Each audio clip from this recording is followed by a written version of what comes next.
Chapter 4. 140 periods remaining until end of world. It is about time I start explaining what eval means. Eval is in orange text at the bottom of the screen there. And what seal value means. These are both different numbers of different properties. Evaluation goes down every time you pick up an artifact, and it also goes down if you send up bad Einherjar or no Einherjar to Valhalla. If your evaluation reaches 0, that is an instant game over and you get the bad ending. We have an evaluation of 96 right now because we have been sending up good Einherjar to Valhalla, so we will not get the bad ending, and we've been doing very good in that regard. Seal value goes down depending on where you go in the game. If you go to different areas throughout the game, your seal value will decrease. So for example, if we went to the boss of Brahms Castle, our seal value would have gone down, but we did not complete the boss of that dungeon. So our seal value is still very high. Now what we want to do to get the best ending is we want to have a high evaluation and a low seal value. You want a high evaluation because if it reaches 0, then you will not be able to get all the artifacts, and you will get the bad ending, and that's no fun. And our seal value determines the ending more directly. For example, that Nebelungen ring that we had. We still have it. Yeah, the Nebelungen ring. So if you unequip this, every time you enter a sacred phase, your evaluation will go down. I mean, our seal value will go down, which is a good thing because the lower the seal value, the better the ending you will get. However, you want to start lowering your seal value at Chapter 4 specifically. This is because various tasks actually raise your seal value. For example, sending Einherjar to Valhalla, good Einherjar, will raise your seal value. My seal value is currently 98. The max value is 100. You might be thinking, if every sacred phase reduces your seal value when you don't have the Nebelungen ring equipped, and we did every single sacred phase so far, all 3 of them, without the Nebelungen ring, then why is it at 98 and not 94? Because 100 minus 6 is 94, and entering a sacred phase without the Nebelungen ring decreases the seal value by 2. And we did 3 sacred phases. That is because we've been counteracting the seal value decretion. So sending good Einherjar to Valhalla raises the seal value, various other tasks raises the seal value, and fighting the boss of Brahms Castle reduces the seal value.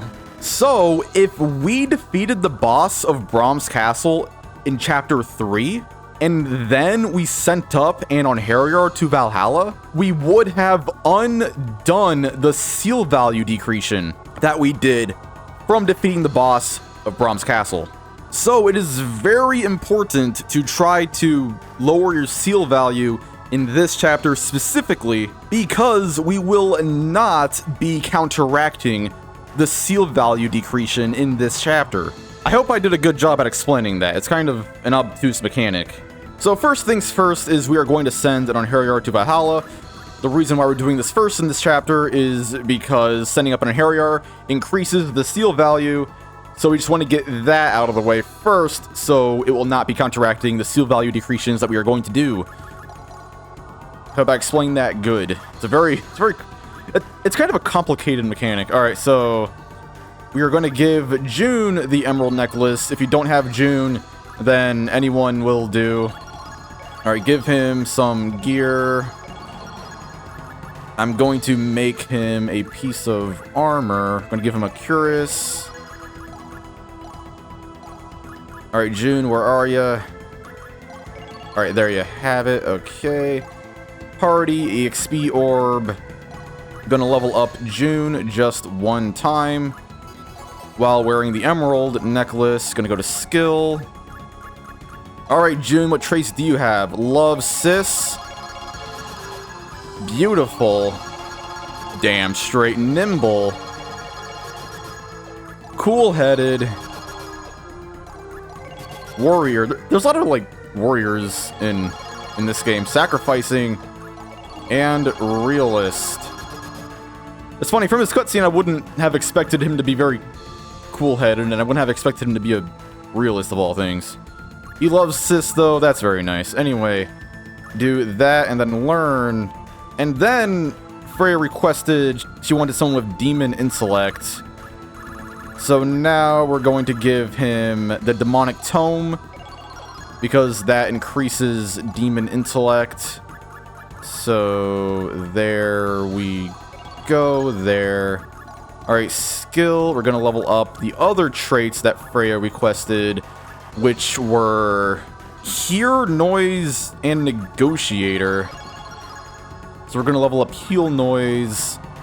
You can get Negotiator with the Angel Lips. There we go. And then you can also increase Hear Noise with the Shell of Leliu. But you can also increase Hear Noise by just leveling up in the skills menu. So I guess either one will work there. Alright, so there, give him a Shell of Leliu if you want. Alright, gonna get rid of the emerald necklace on him, and then we're gonna... Actually, no, I gotta read his status.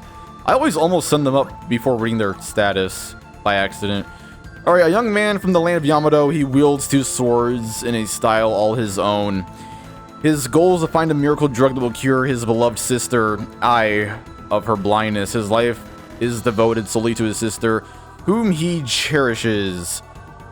I always thought that previous cutscene, not the previous cutscene, I always thought the June Einherjar cutscene implies that him dying is what cured his sister of her blindness. If I'm misinterpreting that, then I don't know. Anyway, there you go. Send June up. And you can save, because it's good to save after basically everything in this game. Also, here is June's special attack.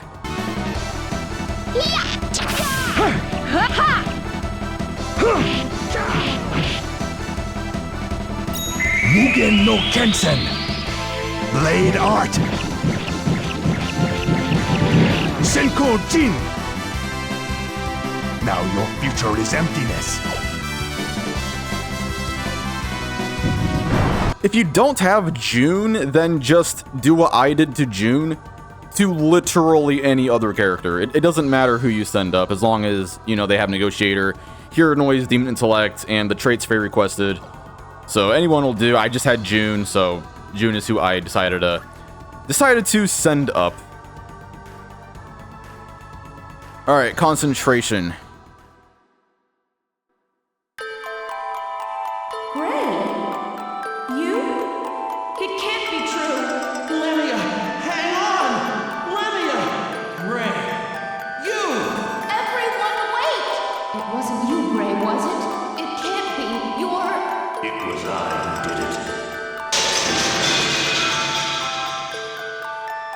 When we find out where he is, we'll meet up again. The signal to meet will be as we planned.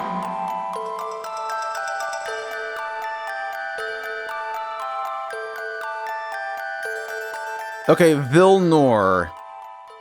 Not yet. Do another concentration. This is a cave of Oblivion.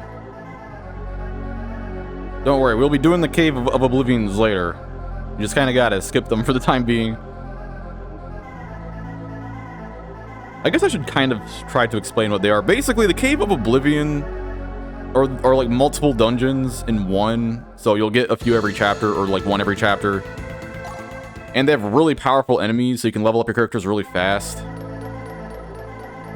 So it's basically just a place you enter if you want to gain a bunch of levels, if you're good enough to utilize it. Alright, Cave of Thackus.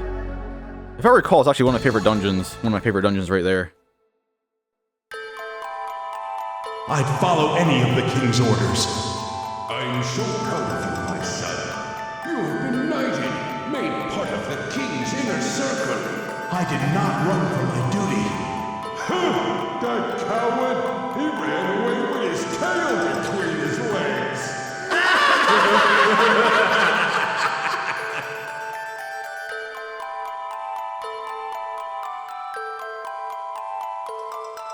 Krelmonfurain. Not yet. Do another concentration.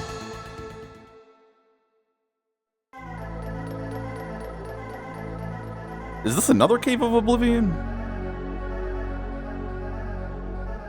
This is the Cave of Oblivion song, so... I don't think you can get 2 in 1 chapters, so... No, Dark Tower of Xervah.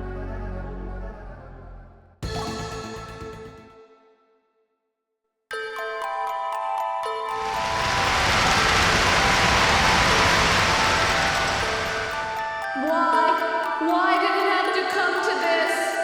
Lezard, why are you?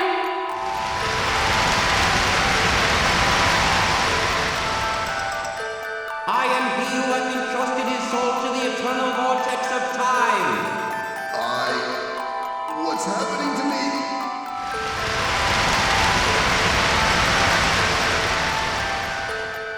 Oh, goddess, surely you cannot allow any more desecration. What? What are you trying to say? If not that, then why? Ye know me. It shall be engraved on thy very soul. Lezard Valeth! Lezard, think this through, please!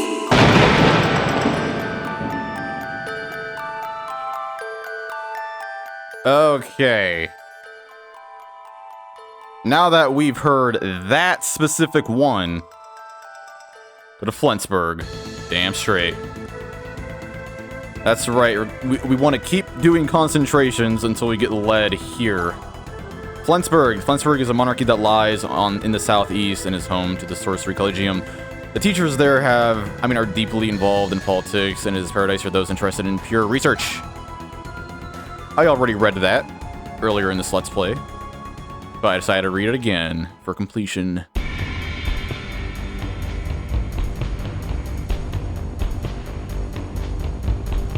Master Lezard, I'm sorry. There are too many of them after us. Don't panic, Bellion. I can't do this guy's voice. You go on ahead. Do not let them retrieve the woman. Yes, Master.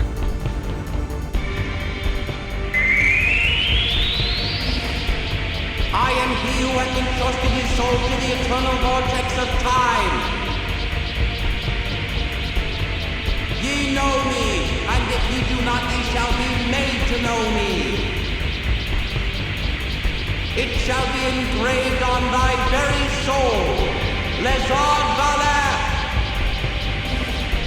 If ye shall accept the brand of hell upon thee, thy sanction shall in turn be lowered. I shall grant thee the deliverance of thy soul, and ye shall come now before me. Do the laugh, Lezard. Do the laugh. Laugh with us. Come on, do the laugh. No, what right have you puppets to attack a human?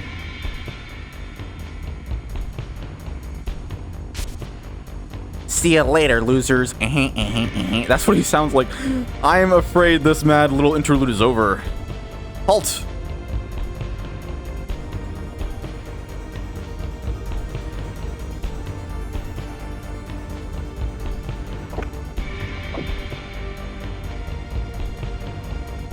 Master Lezard has ordered me to keep an eye on you.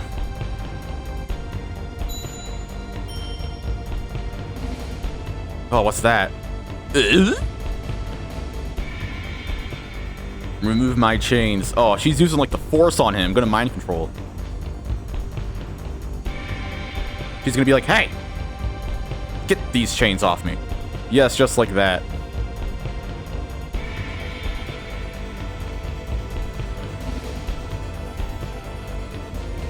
Yeah.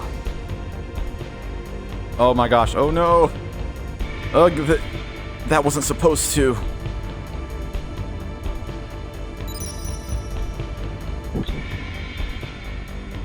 Ouch, falling flat on your back like that with metal cuffs on. Oh. Did I make it? Did I make it?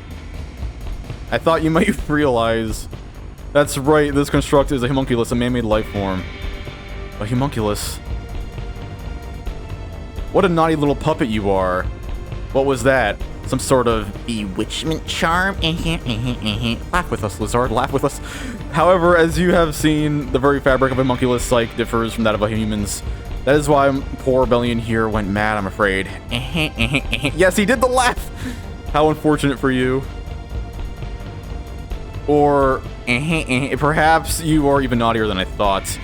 Did you use your charm hoping for a little action?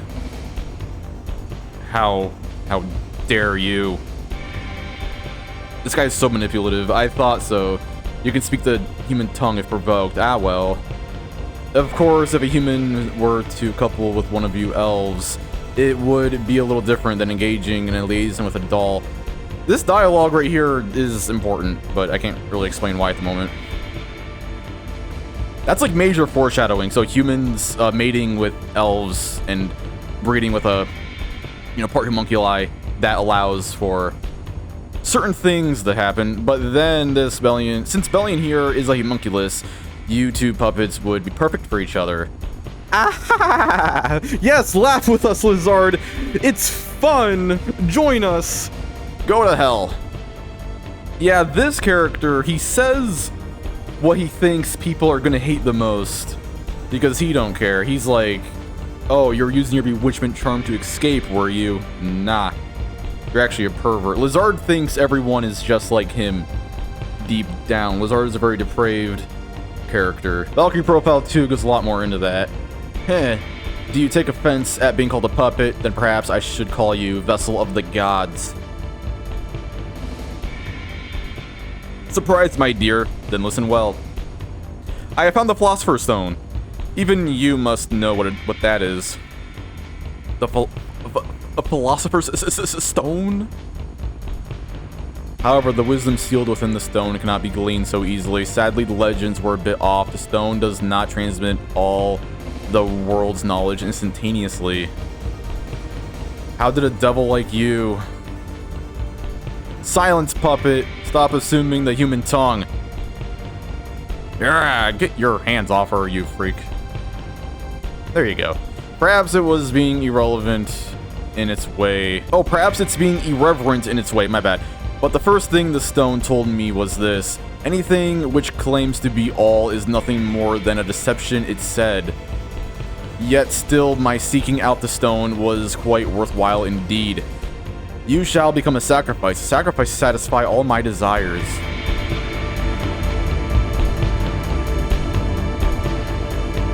If I use an elf as a catalyst, I will be able to create the ultimate vessel.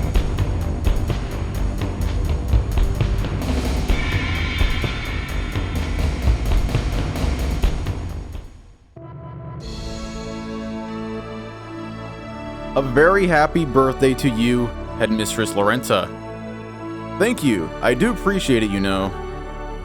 By the way, young lady, have you seen Mistina anywhere? I haven't seen her all day. Sigh.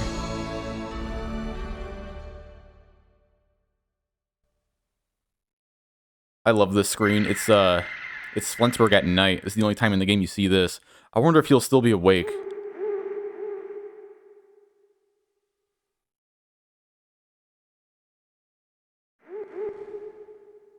Ah, I'm finally home.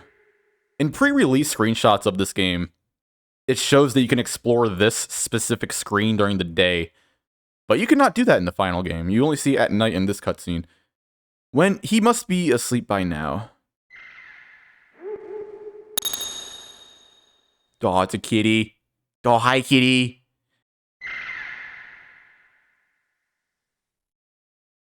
Are you lost, little one? Uh-oh. That's a bad sign. Today was my very favorite teacher's birthday, wasn't it? I should so much like to catch up on old times. This cat here will show you the way, so please do come. And come alone, your husband and I shall be waiting on pins and needles for you. Lezard Valeth. Oh, I should have read it in his voice. Lezard, that boy?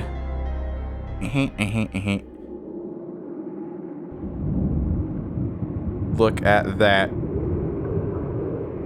badass castle there. I also like how it's rendered kind of accurately to where it is on the map as well. Because it's near Flensburg, and that pre-rendered cutscene there shows it right next to the water, and Flensburg is next to water, so It has been a while, dear teacher. You were the most brilliant student I ever had. So why? What could possibly make you do a thing like this? You went so far as to kidnap my husband. Why? For some sort of revenge? If that is the reason, then please let my husband go. He has nothing to do with this. Revenge? Do you think I bear you such ill will because you expelled me from the academy? Ah, she saw the darkness in him before he truly became evil. If not that, then why? I thought of using a younger couple, but they might not have yet experienced true love. At any rate, elderly couples like you have no future. Damn. You too have a lifetime of love behind you, don't you? And even now... What? What are you trying to say? I too covet love, and so... You shall die. Lezard! Think this through.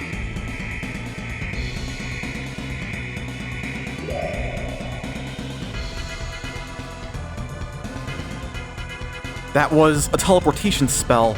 With that much power at his command, how did the boy go wrong? Lezard, Lezard, Lezard! Then it starts raining. Then it gets dark.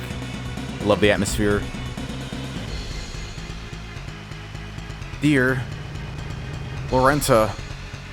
Yes, it's me, dear. You're going to be alright. Lorenta, something's not right. That man gave me some sort of potion. It feels almost like I'm in someone else's body. Ah!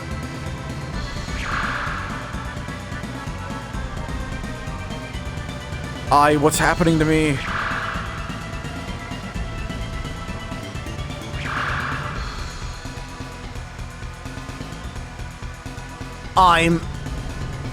Gods, forgive me. There's nothing I can do for you. No matter how powerful my students think I am, I cannot help you. Forgive me.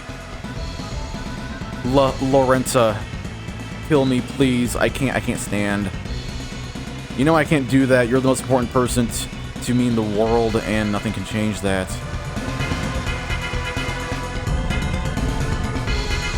Can you feel it? The surge of the undead? Can you not hear it? The mad wailing? Oh, goddess, surely you cannot allow any more desecration.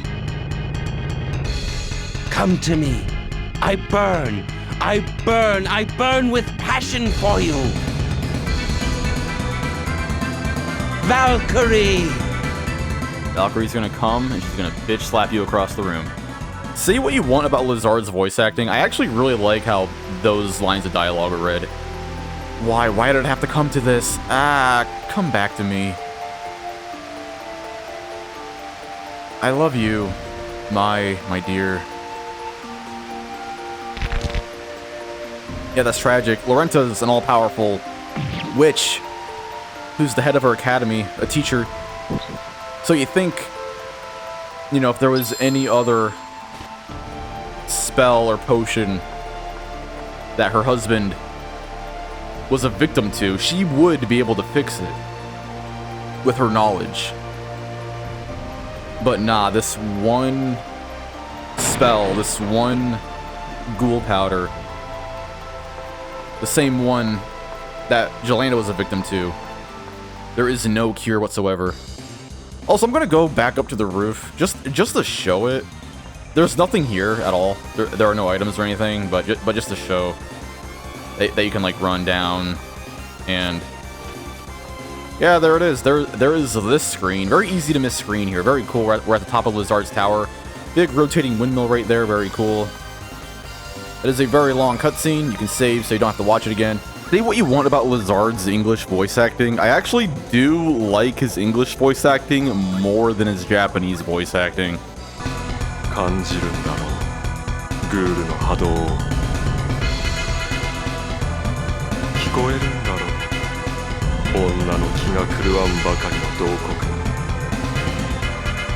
神に対してこれ以上の冒涜はあるまい早く来てくれ私は焦がれて胸が張り裂けそうだ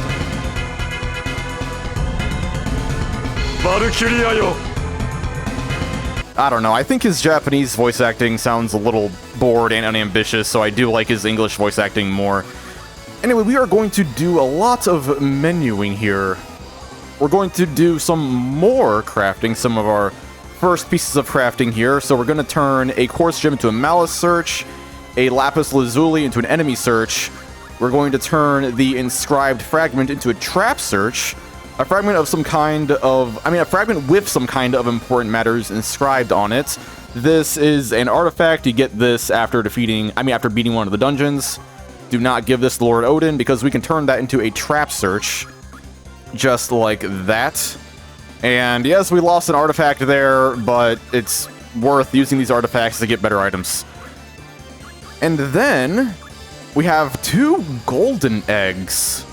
That's strange, we never picked these up. Well, golden eggs come from the golden fowl. Golden fowls are also, it's also an artifact. Do not give this to Lord Odin. Golden fowls will spawn golden eggs in your inventory each and every chapter. These randomly increases strength, intellect, dexterity, and agility when you use them. And when you transmutate them, they turn into bracelets of Zoes.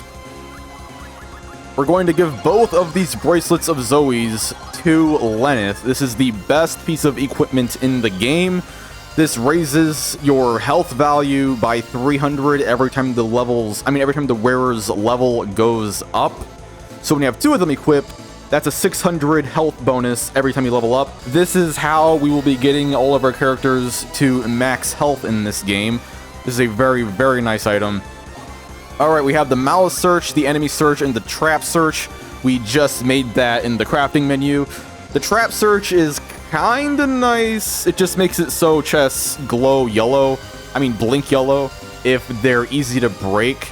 And they blink red if they have a trap in them, like an arrow or a bomb or something. Not that useful, because you should never break chests anyway, and the traps are not that dangerous in the grand scheme of things. The Enemy Search, in my opinion, actually is pretty useful for the time being. This is basically just like the Treasure Search, except for chests, it detects enemies instead. And then there's the Malice Search. This basically indicates whether or not an enemy will have the advantage on you. So if an enemy is going to get the advantage, it will blink red instead. This is, in my opinion, kind of useless, because as long as you hit the enemy with your sword first anyway, they should never get the advantage, so that's kind of useless. Alright, going to equip the Enemy Search there. Alright, we are going to make some banishes. I recommend making 10 banishes. This is because the enemies in this dungeon do like to paralyze you a lot. And then we're going to make a few more paralysis checks, just like that.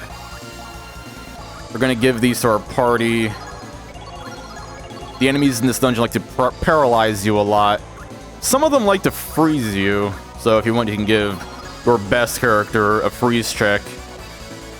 And that all looks good and fine and dandy. And if we really want to, what we can do is we can use an Eye of Heaven.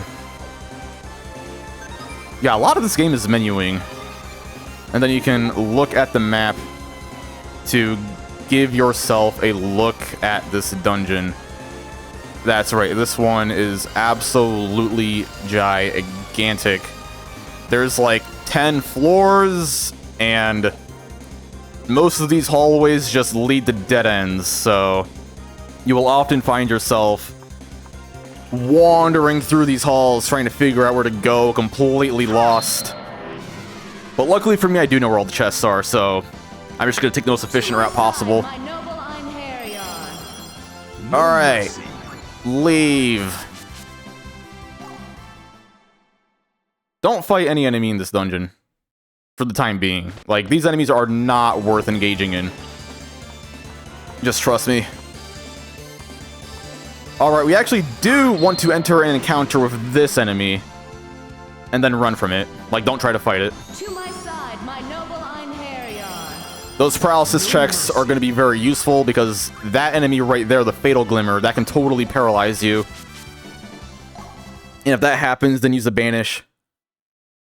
If for some reason you don't have any banishes, You can make them in the Divine menu. What you can do instead is you can transmutate a Savory, and then you can get it banished like that, and then use that instead, and then that will cure your paralysis.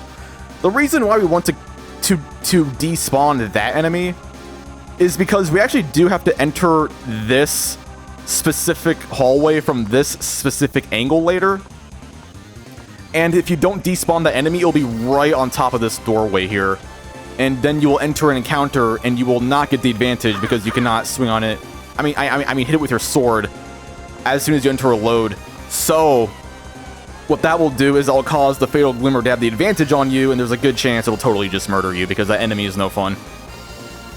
That enemy can paralyze you. If the enemy reaches half health and you don't kill it, then it will explode and it will cause extreme damage to your entire party. That enemy is really, really no fun. You should really just, yeah, totally run from Fatal Glimmers. All right, Beast Slayer.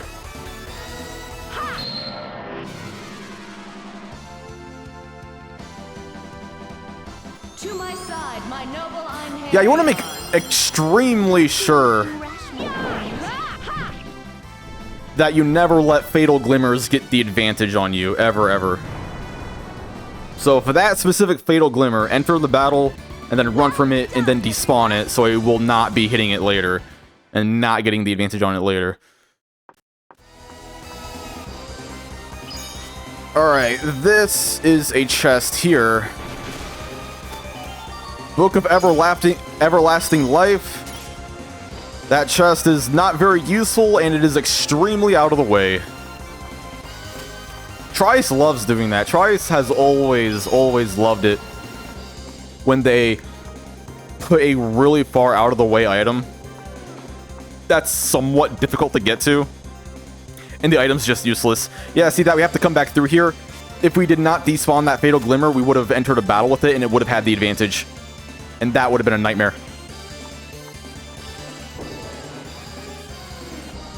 So what does the Book of Everlasting Life do?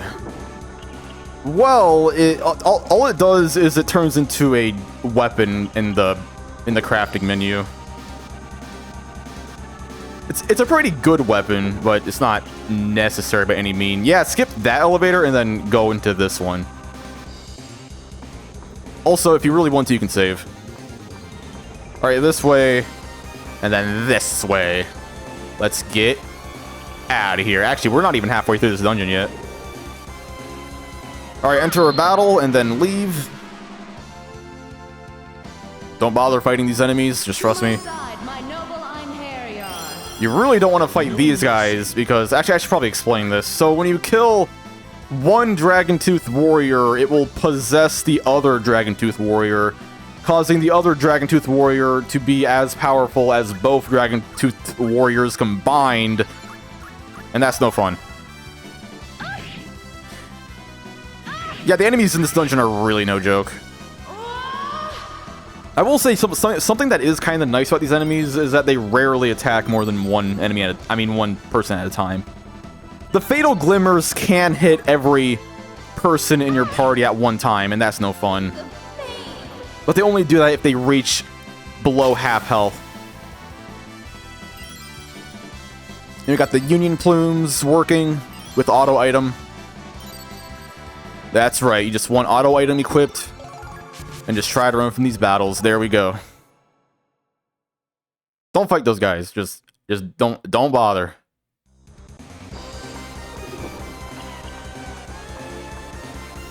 Okay, this is probably a nice room to show off the trap search.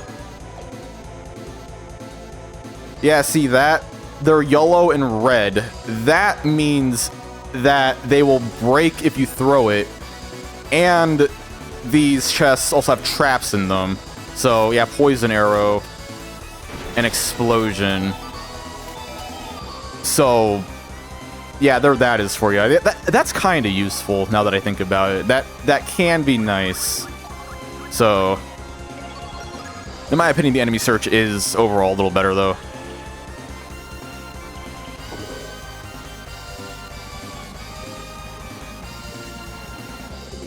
I like how the controller rumbles in the elevator. A little extra piece of immersion there. That's also another reason why I like this version more than the PSN version. The PSN version has no rumble. It has the PSP port. Splash, that's a skill. Alright, back in the elevator. You can take a little shortcut if you want by fighting that dragon, but in my opinion it's better to avoid the encounter with it altogether by taking a slightly different route. So instead of fighting that dragon, what you can do is you can go into the elevator here and then go this way instead. So, yeah, here's a little shortcut here. Alright, make sure you have the Beast Slayer equipped.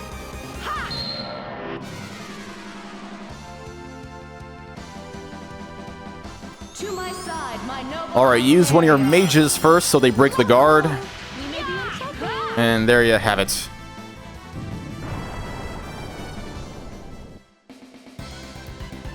You have served me well, my Einherjar. I don't think the text on the wall translates into anything. So if you're wondering what it says, don't worry about it, because I have to. Yeah, this is a very cool looking dungeon. In the battle art, there are runes in the background, mysterious runes.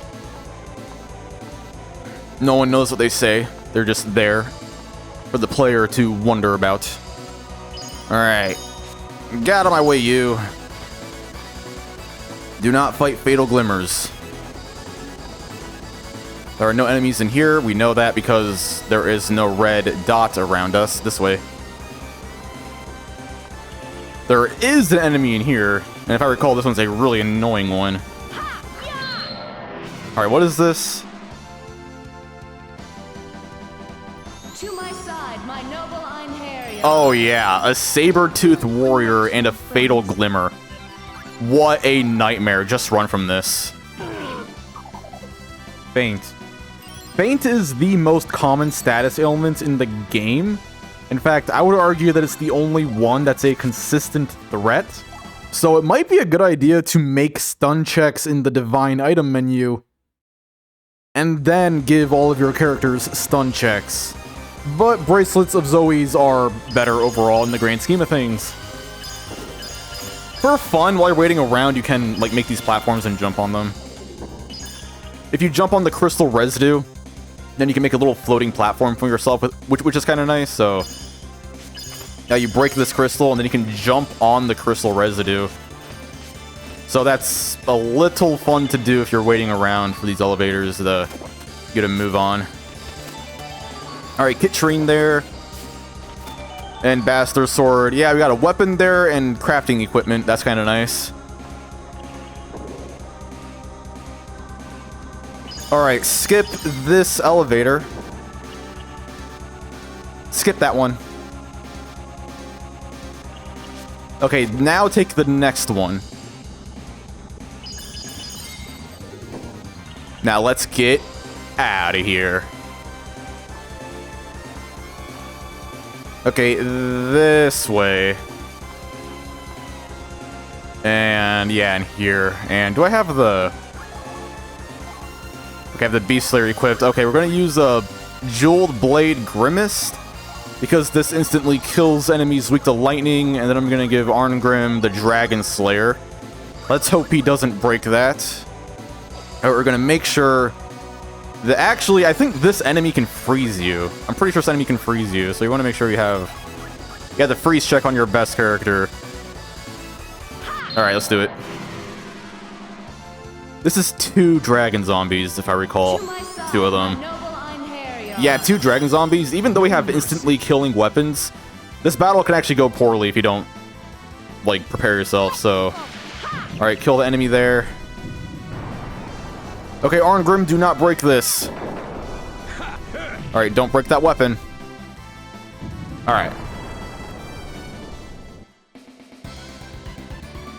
Did you think you could defeat me? Trying to do that specific battle without these instantly killing weapons is a nightmare. Teachings of Asha, or Aza there. Aza? I don't know. Alright, this way. And there's a, yeah, dragon. No, not dragon. A beast there. So we're gonna get out the Beast Slayer. Unequip the Dragon Slayer so Arngrim doesn't break that like a doofus.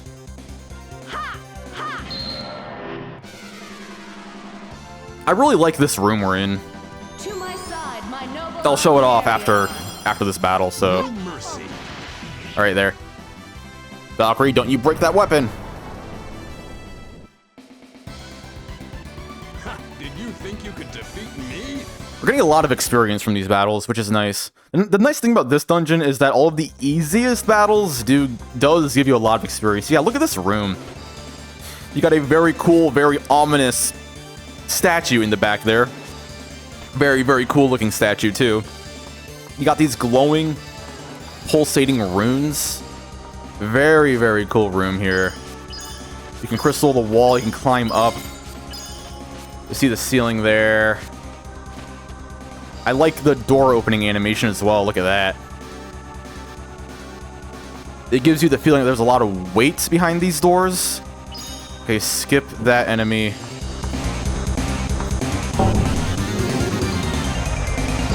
I also like the sound effect of the door opening, even though you can barely hear it over the music. All right, no enemy in here. And no enemy in here either. Nope. These battles are a nightmare, don't bother.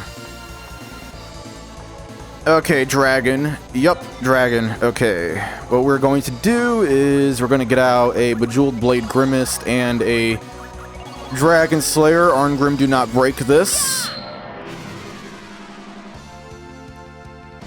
Alright, we're going to use Valkyrie first, and then we're going to use Arngrim. My noble Einherjar. So, Don't do anything rash. Valkyrie, and then Arngrim.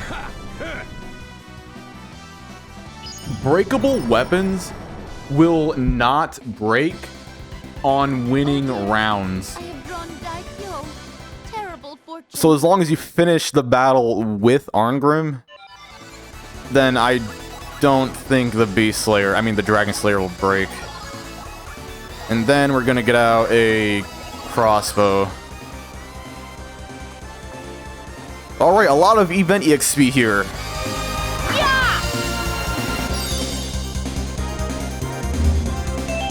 That's right, 12,000 free EXP. Take that as your reward. Also, I like how this room glows.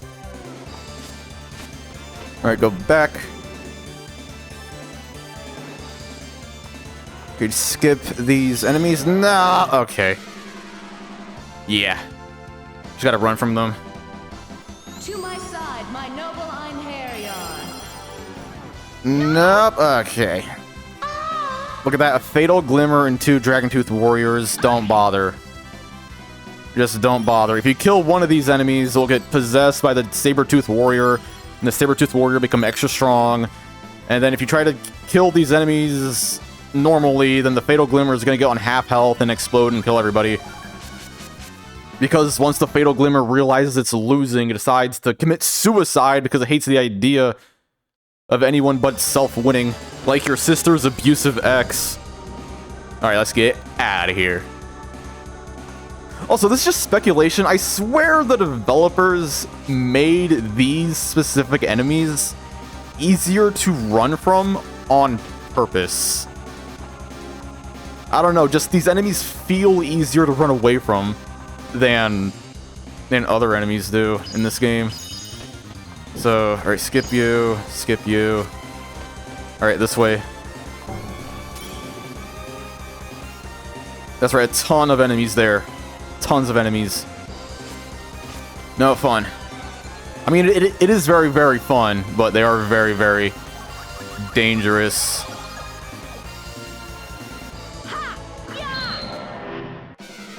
Alright, here's what I'm gonna do in this specific battle because Valkyrie's on half health. Here's what I'm gonna do. I'm going to use heal with Jolanda. There we go, full health now, and then I'm gonna finish off with Valkyrie there. There we go, I have a full recovery. None of our party is paralyzed or frozen. That's nice. Manticores can totally freeze you with Freeze Deck. Now, what I'm going to do is... Oh yeah, we want to make sure our mages have the Emerald Necklace. I knew I was forgetting something. I was like, there's something I'm overlooking, but I can't quite put my finger on it. It's the Emerald Necklace. You always want those equipped. Yeah, this game is so complicated with so much menuing that sometimes even the most experienced players will just forget to equip something. Tooting my own horn there. Okay, no, Valkyrie! What are you doing? Valkyrie! The longest door opening animation ever. Okay, get out of there. Okay. Okay, skip those enemies. Don't run into the fatal glimmers. Okay. And then this way. Alright, this is transfer equipment. Will you transfer? Yes. This is kind of cool. This is what Lezard uses to transfer different equipment around the dungeon. So let's see what he's hiding over here. A long hallway with a whole lot of nothing and no enemies. But what is Trice hiding? What is Trice putting over here? Whoa, these items are super duper out of the way. And there's a frozen trap there. Alright, these are some of the most important items in the game. And they're super, super hidden. Alright, Creation Gem, and okay. To avoid this, you want to duck. So you want to open the chest, and then keep holding down. Yeah, like that. And then you'll avoid being frozen. Alright, Ether Scepter. Look at how strong this staff is.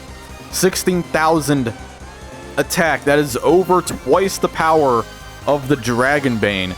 But the Ether Scepter does break. It totally breaks. So you do not want to special attack with it. If you don't special attack with it, it will never break. So there we got the Creation Gem and an Ether Scepter. Two very, very nice items. The Creation Gem helps us unlock tier 2 of crafting so we can make a lot better items. To find this room, what you have to do is you have to smack both of the crystals that we smacked, and then you have to arbitrarily decide to come back to this room, which we've already been in. So that specific, so those specific chests are actually really hidden. Easy to miss.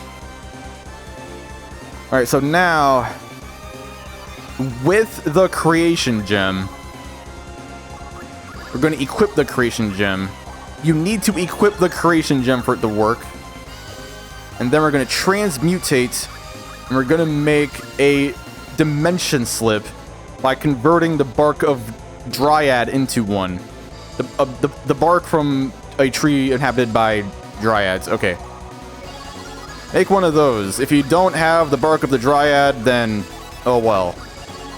You get that by keeping it in one of the dungeons and not giving it to Lord Odin. You always want to keep all the artifacts. Alright, treasure search and dimension slip. What dimension slip does is it makes it so we can't run into enemies at all. So it completely outclasses the malice search and the enemy search. It is one of the best items in the entire game. And then this way. And then down here. Alrighty. I got 3 chests here. Okay, drop that. Okay, dancing sword. Oh my god. Oh my god. Okay, lapis lazuli. Oh my god, get over there. Okay, there. This chest. Alright, and Kitrine. Okay. Very important save point here. Yeah, that is that dungeon. Alright, crossbow, Grand Sting, Dragonbane, Ether Scepter. Okay, divine item. We're gonna make a power bangle and a magic bangle. Okay, Arngrim, we're gonna give Arngrim the power bangle. Gonna give Nanami and Jalanda hold on a second. I guess I did not make two of these. I want to make two of these. Okay, so another magic bangle there. Give that to Jalanda. There you have it. And then we're going to level up Trick and Hear Noise. Not Hear Noise. Fight all the way. So, Fight. Fight. Survival. Survival. Survival. On Valkyrie, you want to level up auto item and guts all the way if you have not yet. Alright, combo counter, slanting rain, survival. Okay, there you have it. Fight. Just like that. Fight. Okay, now we can save. I'm gonna save over my earliest save that I've not saved over yet. I guess that would be this one. Alright, be sure to save there. And look at this dungeon. That is right. Look at all these rooms that we missed. Look how much of this dungeon is optional. That's right. There is nothing in any of those rooms. There's nothing in any of these rooms.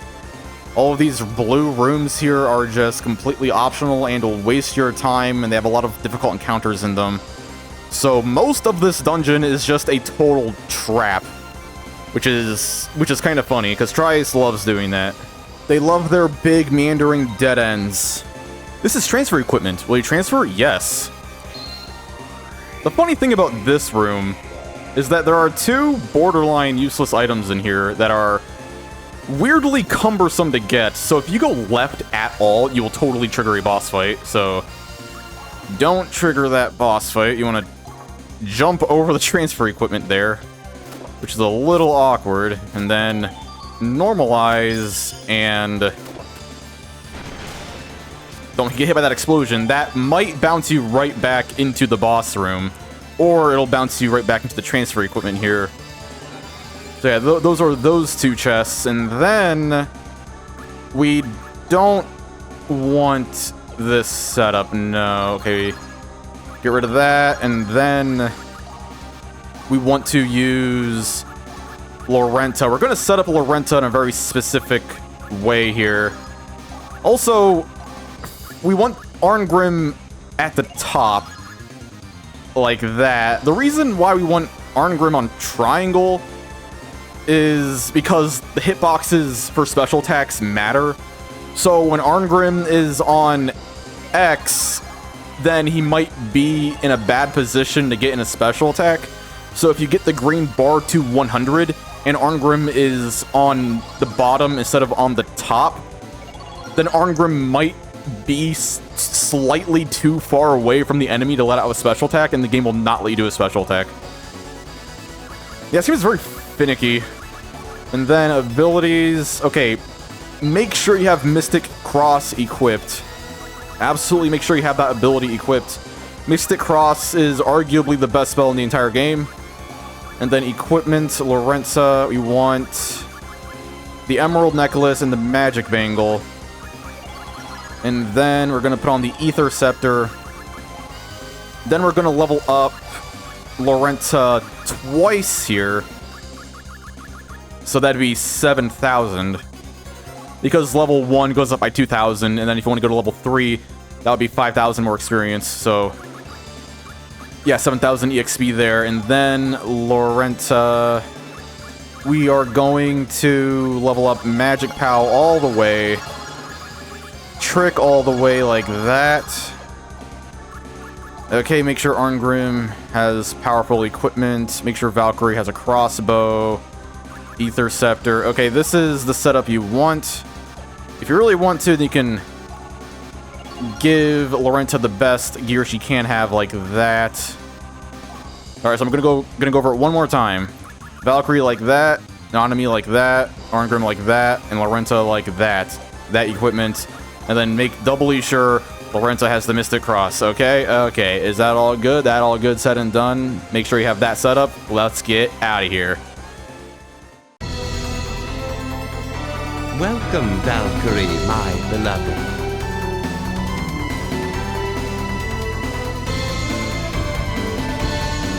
How long I have waited for this moment. My heart now throbs with the same exultation as when I first laid eyes on you many months ago. Valkyrie, my lady love.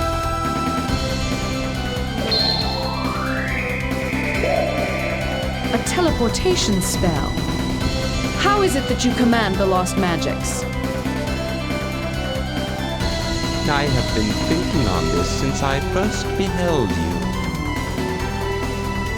Gods who exist on the same plane as the restless souls of dead humans. What manner of being are they?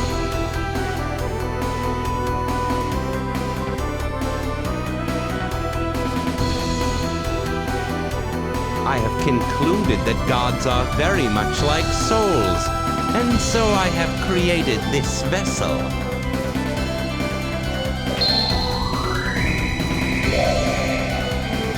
I have, shall we say, reverse engineered an elf, the vessel of the gods, to fashion this homunculus.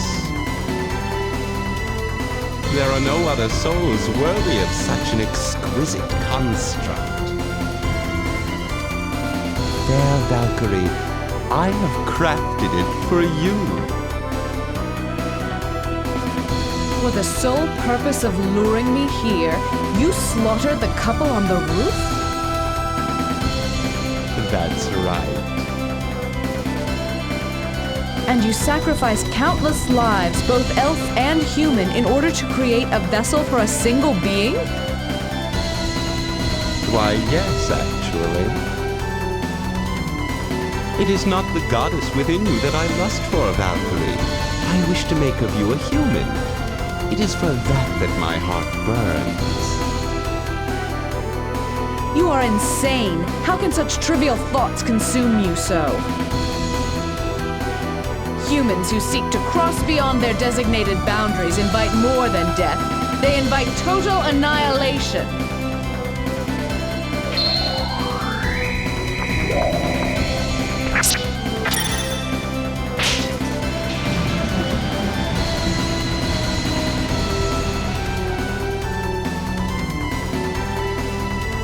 Ah, what a shame. No matter.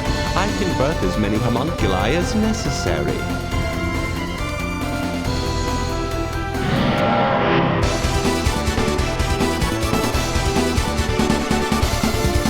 Come to me, Dark Warriors. Battle awaits us. Open the gates of Niflheim. More souls await. Yeah, sorry, there's just so much menuing in this game, and it's easy to overlook things a lot. So sometimes I'll go into the menu, do some menuing, and then I'll realize I did the wrong thing, and then I'll go back to the menu, and yeah. That's brutal. So that lady who was being held captive in the previous cutscene, Lezard took her soul, or took her body, and he turned her into a Lenneth clone. So that's extremely creepy. Also, I have a little theory about this creep here. So, remember in Salerno Academy, there was a wizard who was creating smells, and we never learned who that wizard was? Alright, here's my little theory. I think that wizard was Lezard, and he was trying to create a smell that smelled like Lenneth. And my evidence for this is the lady's corpse you can find at Salerno Academy actually kind of looks like Lenneth if you look close enough. So she has the same color hair and a similar hairdo, and she's also wearing a sundress. Okay, now you want to examine this dead lady here. That's kind of creepy. The corpses of a human female. You found perfume. Use. It's a smell I can't quite describe. In fact, back in Salerno Academy, I almost slipped with my commentary, and I almost said, hey, she kind of almost looks like Lenneth, but I caught myself before I said it, and instead I said something like, there's a lady here. Huh? So how's that for a theory? Anyway, this boss fight is a little bit annoying because you got Dragon-Tooth warriors here, and when you kill one, they'll actually possess Lezard, and then Lezard himself will become a lot more powerful. And Lezard likes to inflict a lot of status ailments, which can prevent you from using special attacks. And our charge turn is up right now, so we cannot special attack right now. So we'll just attack one of these Dragon-Tooth warriors for the time being. Not going to inflict much damage, but we'll do what we can. Survive it, Arngrim. Don't get flinched. Prismatic Missile. Reflected Valkyrie. No. That attack is actually really annoying. So Prismatic Missile does a good amount of damage, and it can inflict one of 5 different status ailments on you. So it can cause Curse, and Curse prevents you from doing special attacks altogether.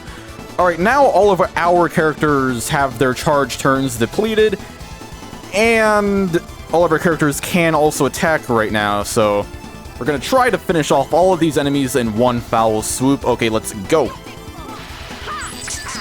Alright, Lenneth, go. And then after Lenneth, we're gonna use Nanami.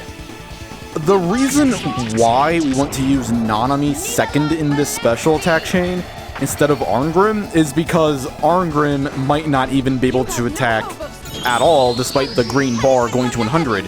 It's more likely to happen if Arngrim is on X, and it has to do with the enemy's position in relation to Arngrim. Something about this specific boss fight just makes it so Arngrim oftentimes doesn't like doing his special attacks. Which is why it's good to do Lenneth first and then Nanami. So after Nanami, if Arngrim can go, then you can use Arngrim, and then he can give us a supercharged Lorenta special attack.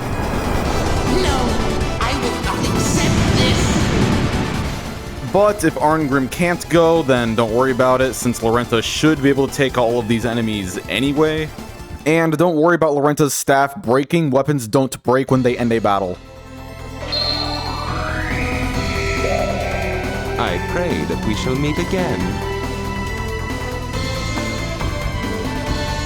So now you run? You cannot possibly believe that love can exist between humans and gods. What did you just say? Between human and God? You really don't have any idea what you are, do you? What I am? Do not be ridiculous. Odin, Lord of all gods, is my father, my creator. Believe whatever you like. It matters little to me. Know this, Valkyrie. Know that you are beloved of Lezard Valeth. Nonsense! We shall meet again, my sweet.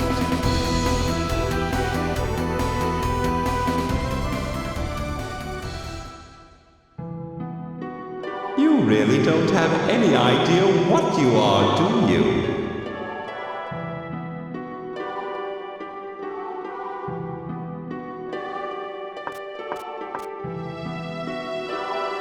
Where?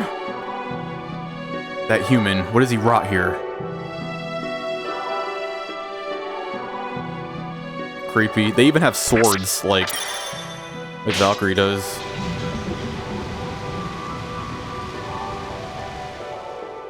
This part's really disturbing. This part's kind of fucked up.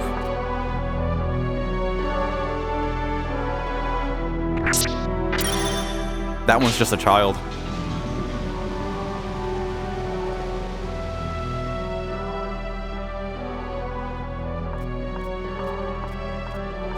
Yeah, look at that. They get younger, deeper into the room you get. This is...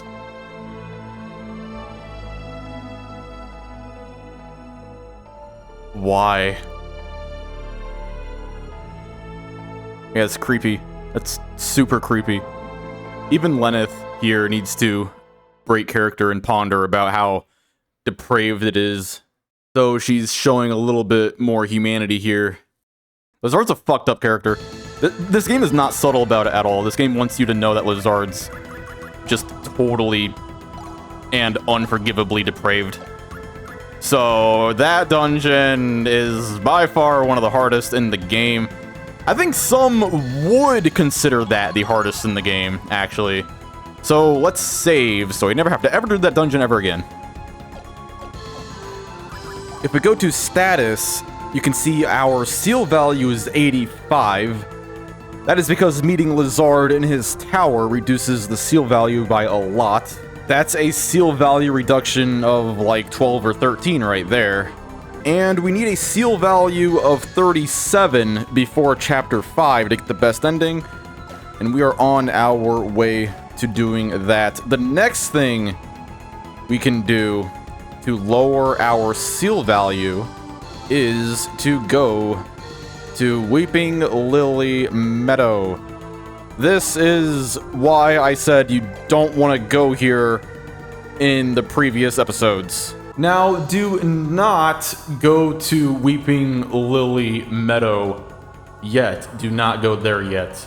If you go there yet, it'll be harder to get the best ending. Yeah, I remember that. I was like, you don't want to go here. No. And the reason for that is because going to Weeping Lily Meadow reduces your seal value, and if you went to Weeping Lily Meadow before Chapter 4, then you would have counteracted the seal value reduction by sending up an Einherjar to Valhalla or something, and yeah, it's complicated, and you want to wait till now to do it. Weeping Lily Meadow. Weeping lilies dot this gorge, but their lovely fragrance is poison. Beautiful and deadly, the villagers know enough not to stop and smell the flowers. Platina didn't know that.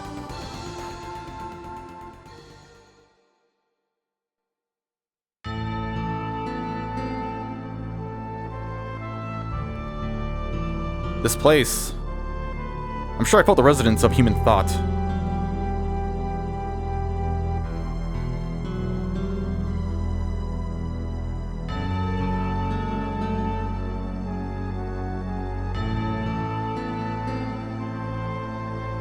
Uh-oh, that's a bad sign. Your kind should not be here. Ha!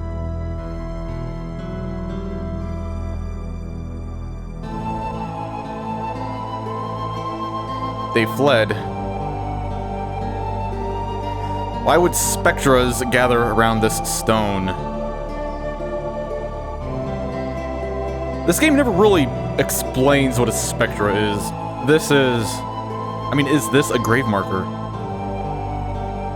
And who would put a grave in a place like this? It'd be cool if you could examine this grave, but you cannot. Yeah, you can run around the area where the first cutscene in the game took place. That's pretty cool. I do like that a lot. There's nothing to do here, though, just to watch that. You know, just watch that cutscene, then leave. And then we look at our seal value here. So, hold on a second.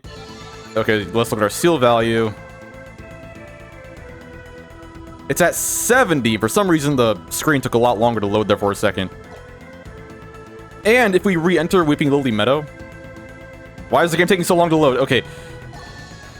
You don't have to do this. You don't have to re-enter Weeping Lily Meadow at all. But if you re-enter again, you'll see that it's a different time of day. I love this screen. It's one of my favorite screens in the game. Weeping Lily Meadow during the day. You can see the...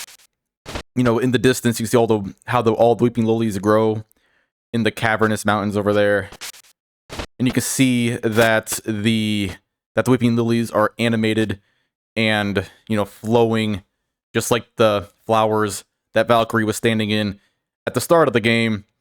So you could interpret that as, I don't know, foreshadowing or something. Yeah, there's nothing to do here either. But it's just nice to, you know, re-enter just to see the different time of day change there. Very, very cool. Okay, now we can enter Gerabellum. Interestingly enough, we could enter Gerabellum earlier without reducing the seal value. But not now. In Chapter 4, no, it will reduce your seal value.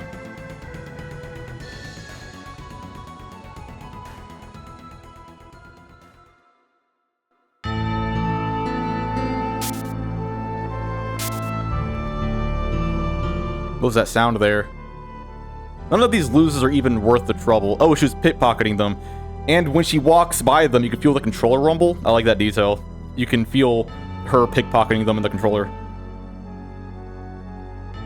Forget this, I'm going home. Eh? Is that? She's just standing around. Hey, what was she like? Was she beautiful? What a fool. She was barely 14. I guess she was kind of cute, but she would have been beautiful. There's Lucian. I suppose she wasn't all that special looking, but what? It was just, her hair was silver, and when the light struck it, it shimmered like a sapphire. It was so beautiful. So her hair was otherworldly. You still love her after all these years.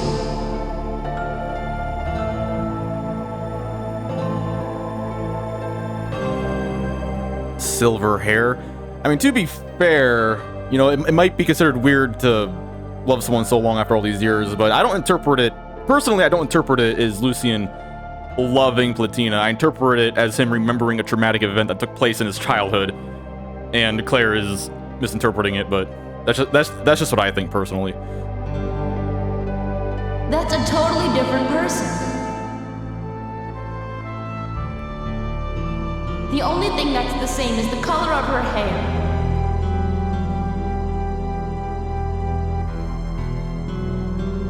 I mean, the girl he was talking about, she's dead.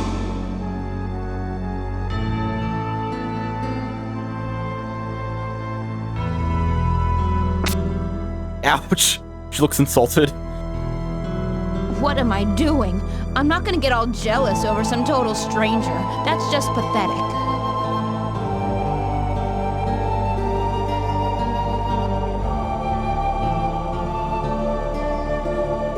Thank the gods. You're going to be okay. Please forgive her. She's just a child. She? The girl who threw the rock at you was my daughter, although we're not related by blood. Valkyrie's like, what? Valkyrie's like, how is that possible? I don't understand. Auntie Dulce. How are you today, Madame Dulce?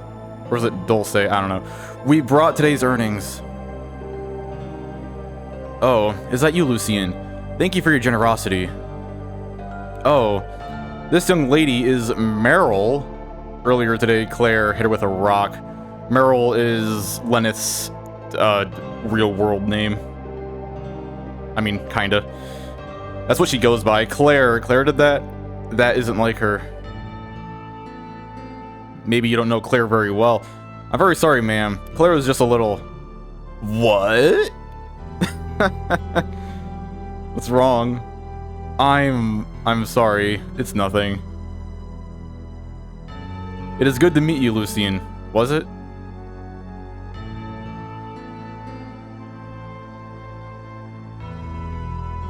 A withered old woman like me can't make it living alone, but I'm able to live like this because Lucian brings me money each and every day.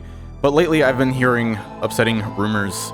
It makes you wonder if my foster children are doing something improper to get the money.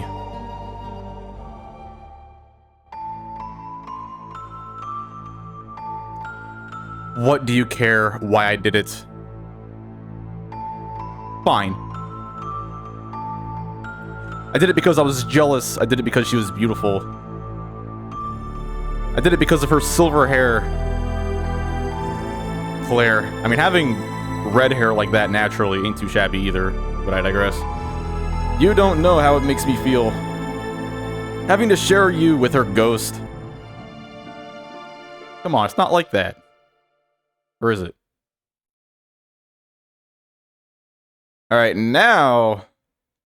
If we go look at our seal value, it should be reduced by a lot, actually, at this point. 55. We are golden. We're doing so good right now. Okay, now finally we can go to Brahms Castle over here. Nope, wrong dungeon. Don't... Yeah, don't go in there. Alright, Brahms Castle. Let's get a move on. Yeah, so there's Lucian as an adult. How's that? He grew into a strapping young man. Alright, this way. We're just gonna run straight to the boss room.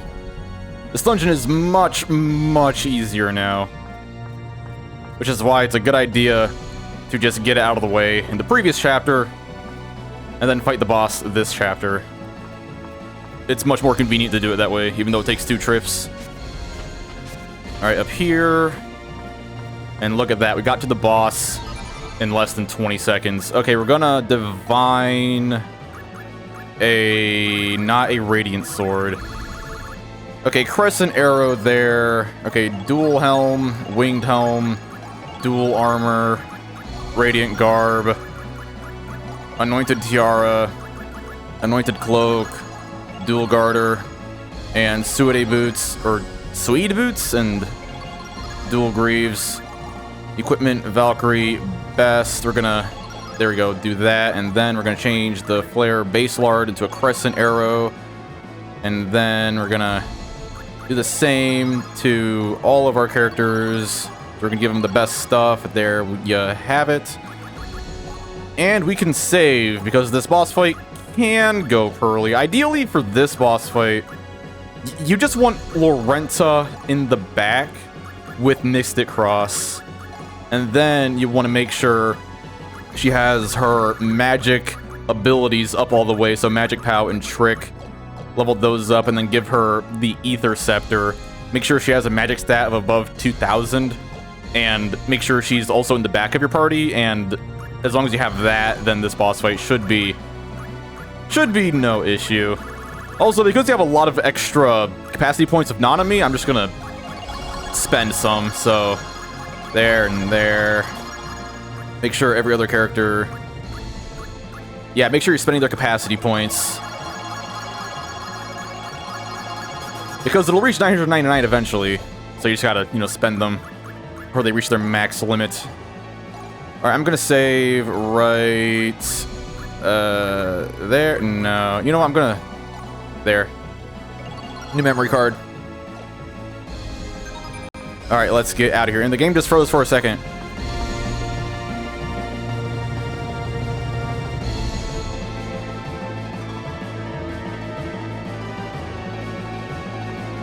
Whoa!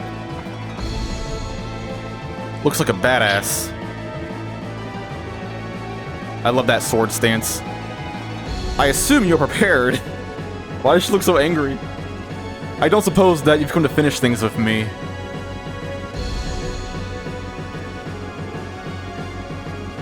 What? Valkyrie, what has happened to you? Do you not remember me? Let alone your own sister? That's interesting, he calls Valkyrie by her professional name. What are you saying? What can Odin be thinking? He manipulates you, as does a puppeteer his marionette. I love that line. Whoa! What? Don't move. I like that little detail. Valkyrie got in a more serious fighting position there. He actually startled her. I always believed that you would be the one to fill my cold, empty heart. That's a little creepy. What will you do? Fight on regardless? Pause to consider. Neither of these answers matter, but you do fight him if you say fight on regardless. If you say pause to consider, then you just skip the boss fight, but yeah, there's that for you. It doesn't affect your ending at all. You can skip this boss fight, or you can fight if you want. Silence, do you believe I could be so easily fooled by the rambling of the undead? Their condition is very serious. Look there. Do you still feel nothing seeing this? Whoa. Whoa. She looks a lot like me. I mean, Lenneth. I said silence. That will be explained in Valkyrie Profile 2. Lenneth, you and I need not do battle here. Lenneth, you and I need not to do battle here. Okay. This boss fight is totally losable. Like, you can lose this boss fight, and it doesn't affect your ending at all. This is totally an optional boss fight. But we're gonna try to win it. So, Lenneth and Arngrim, go! Yeah, this guy has really, really high defense. Okay, we can look at Nanami's depressing, helpless defense animation here. The reason Lorenta is in the back is because Brahms can't attack characters in the back. We're gonna try to get in a Lorenta special attack. So Lorenta, go, and then charge up the green bar all the way. Okay, Arngrim, go. And then Lenneth, and then Lorenta, and that should kill him in one go. This guy has a really high defense value, so our normal weapons won't be doing much damage. We want to try to do as much magic damage to him as possible.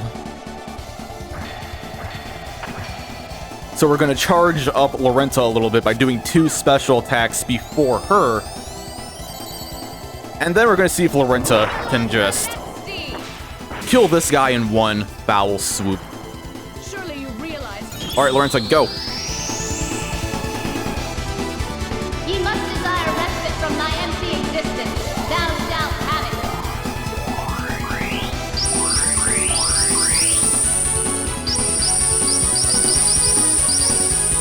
Celestial star.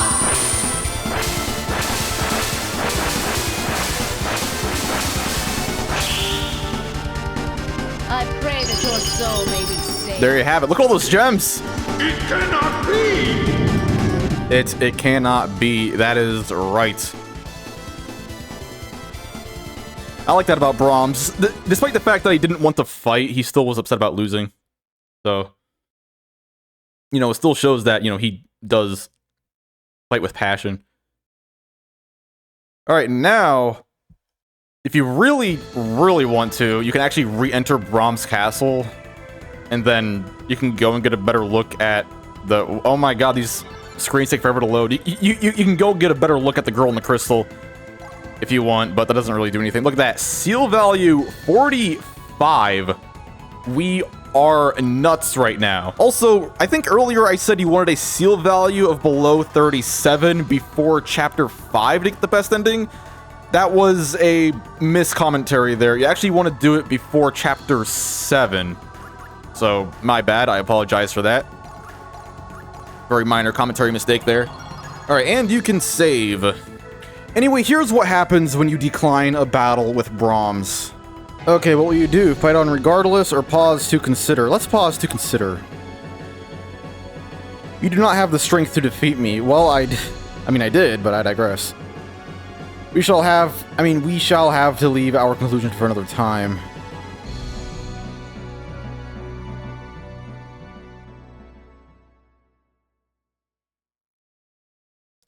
What is this overwhelming energy? It is equal to that of Lord Odin's.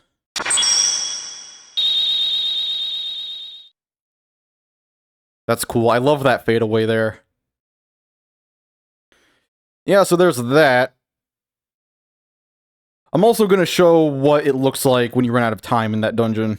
Alright, so here's the room where you fight Brahms, and if you really want to, you can come back here and you can get a better look at this crystal. Very cool looking. We get more context about this character in Valkyrie Profile 2. She is one of my favorite characters, actually. But unfortunately, we do not learn much of anything about her in this game. So look at that. She is a blonde Valkyrie. She is implied in that previous cutscene to be our sister. So that's very interesting. I wonder if Lenneth knows who she is.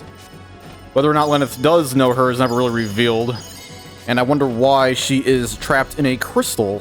Also, the crystal has no hitbox whatsoever, so you can just jump right through it. That's kind of interesting. I love the orange moon in the background beyond the stained glass window. I love that. This is a great room, aesthetically speaking.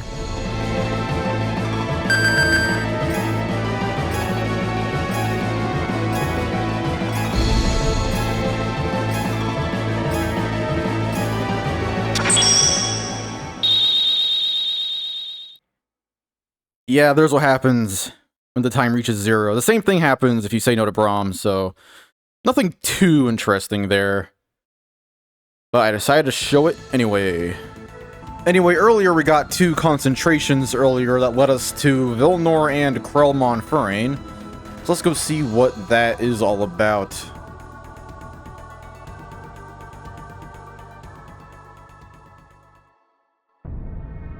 Oh no. Forgive me, my friends. I can't make it.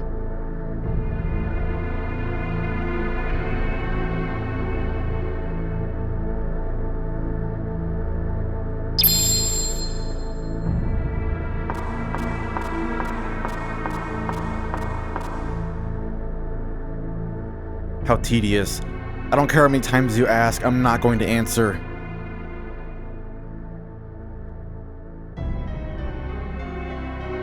Who are you? I'm a chooser of the slain, a Valkyrie, and we girls should stick together. And next comes the Death Goddess. Leave me alone. It's too bad, but I'm not going to die. You do not sound like the same woman who was weakly dying moments before. It's interesting that Lenneth says that, because Aelia has pretty unique concentration audio. Aelia's concentration audio is not of her dying, it's actually of her talking to her friends in the past. It almost sounded like some sort of confrontation, but yeah, that is a mystery. But if you wish...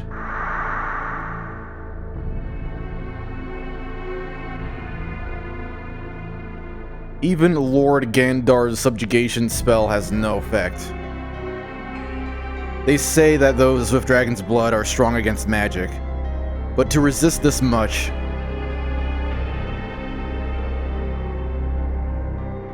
The dragon gem, that's just folklore. Do you not agree with me? Have you discovered yet yourself? It is the search, not the discovery, which is the truest pleasure. Don't you agree? I can't die yet.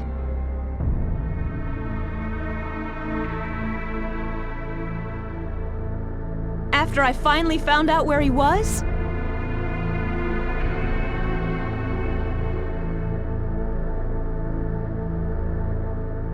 Who's he? She refuses to eat. She's just about at her limit. We'll learn more about who she's talking about at a different time. Are you ready to talk? You slimy scum. If you want more, there's plenty left to give.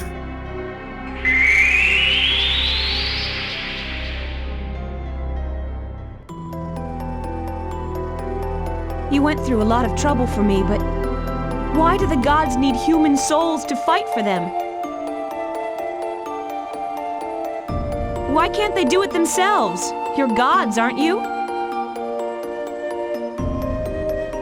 Though your body may be bound, no physical restraints can shackle your spirit.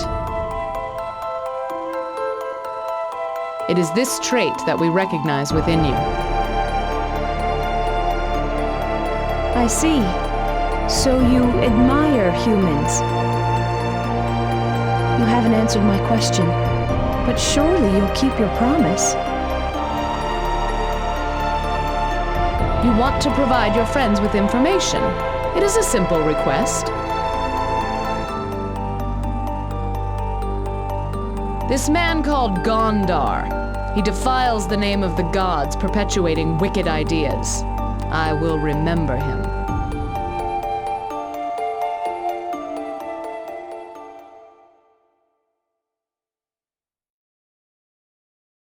There's Aelia. I like Aelia. Also, despite going to Vilnor, that room she was in is actually at Lezard's tower.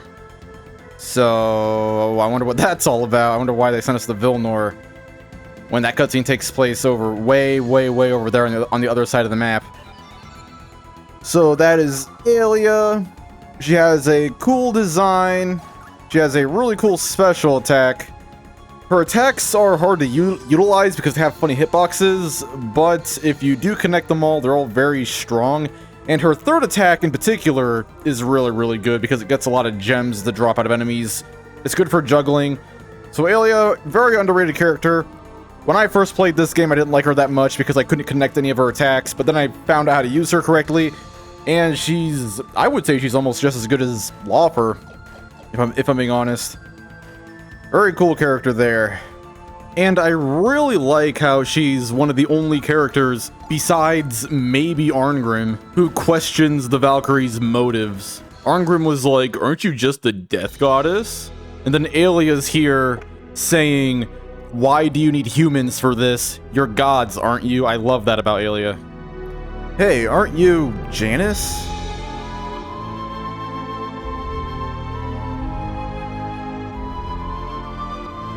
Hey, long time no see, buddy. You've come back, huh? But hey, man, what are you doing here anyway? This place is for worthy warriors, ain't it? It ain't no place for cowards. Get lost. What, were they friends in the past? I did not run from my duty.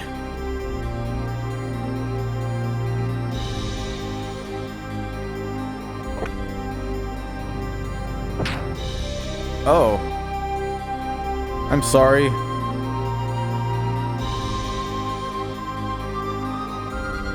Look at Janus. He's gentle despite everything. We could all learn from him.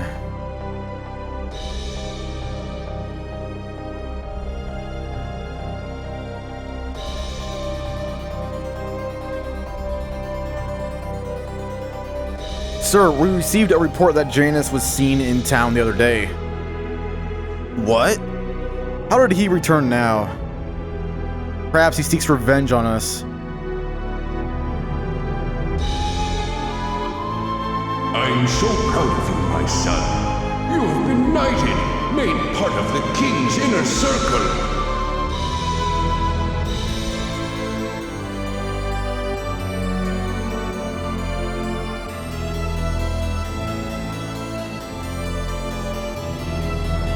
I love this.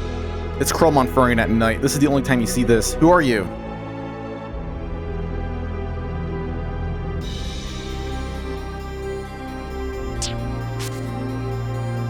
Look at Janus being a badass.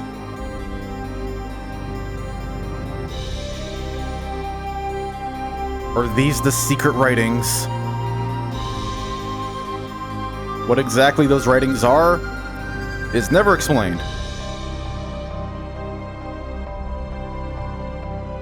The man who retrieved the stolen documents, you see. What? Let him in. I wonder if Ernest is, or was, Belennis's father. Very well, because they got the same design. That's right. Mistakes will not be forgiven.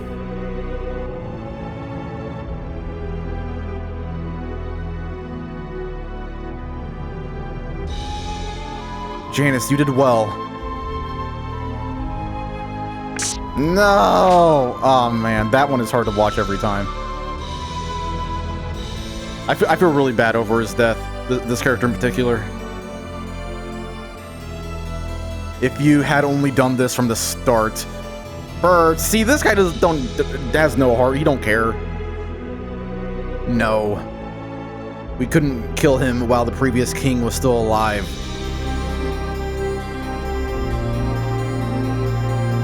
I heard he wanted to get reinstated as a knight! Ridiculous! Huh! That coward! He ran away with his tail between his legs!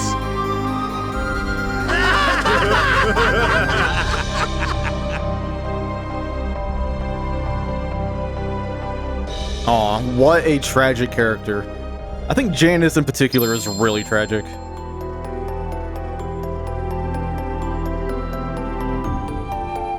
I just wanted to make my father proud. For him, I'd follow any of the king's orders. Even if the work is dishonorable. I was stripped of the rank of knight and forced out of the city. 10 years. I didn't return for 10 years. I was worried about my father. But he... Do you not know something as simple as your own place? Nonetheless, you are chosen. You now owe your soul to the gods.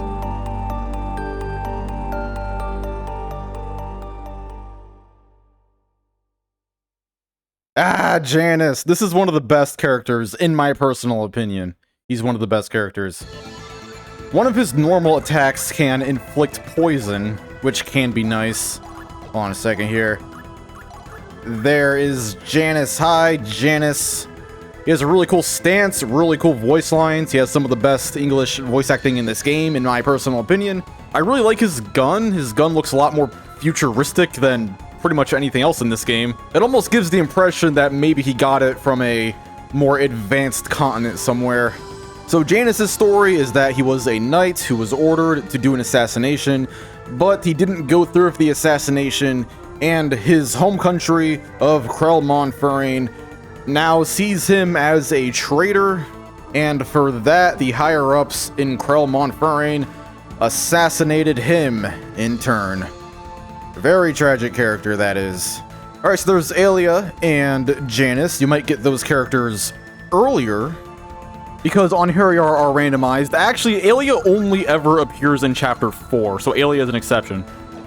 She isn't randomized. Now, I need to make a disclaimer. It's not exactly known if Janus didn't go through with the assassination, or if he failed the assassination. So either answer is correct. It all just depends on your own interpretation. We can actually go back and... Jail is still here. So, that's interesting. I received a report that something was going on here. So Jail will still be here whether or not you recruited Janus.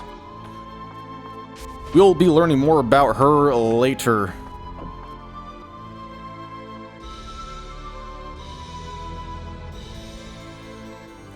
When I said farewell to the knighthood, I sealed her away so that she would never again be used. Raven Slayer, this is very nice.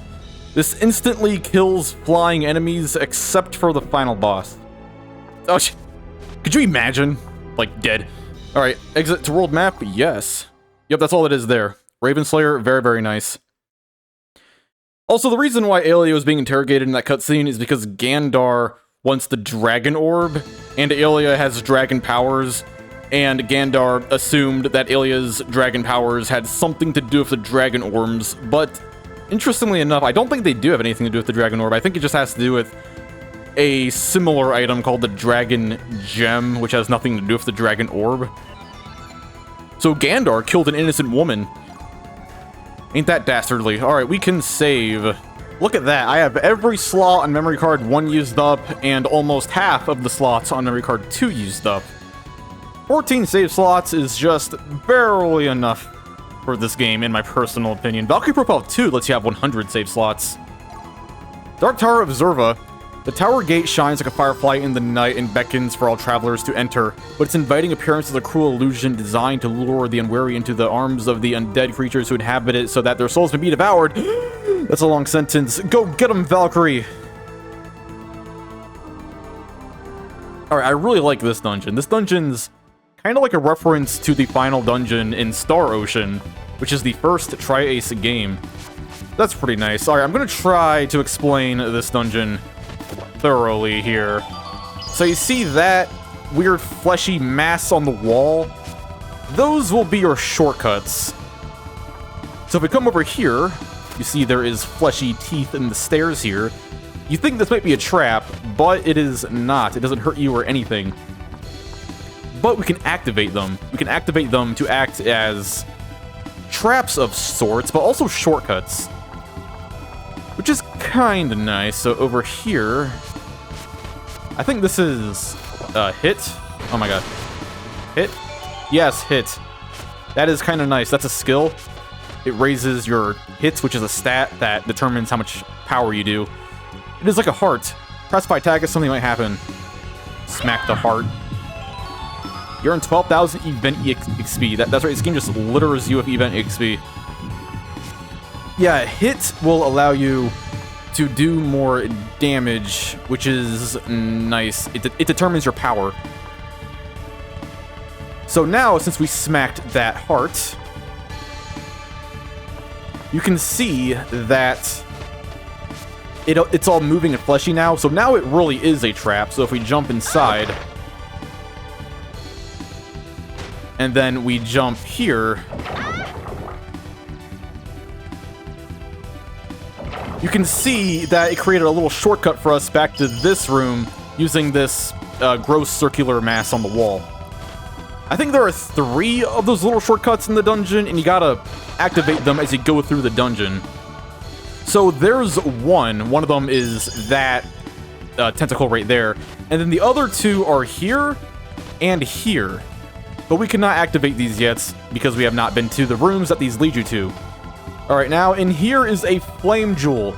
Very important, do not break flame jewels. Absolutely do not break flame jewels. So, we're going to be extra careful here so we don't break it.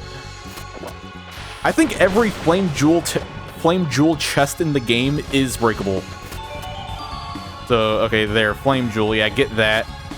And I think this is a weapon. I can't remember which one though. Yeah, I can't remember every weapon in the game. Mage Slayer, that's nice. Mage Slayers kills magic enemies instantly. Except for the final boss. Could you imagine? Alright. Jump over that. Alright, this is a way. And I can't remember what item this is. Oh, Poison Blow. Nice. Next up, we have a pretty precise jump. Pretty big jump you gotta make here, so... yeah, get over there, Valkyrie. Poison Blow is one of the best attacking spells in the game. Another trap right there.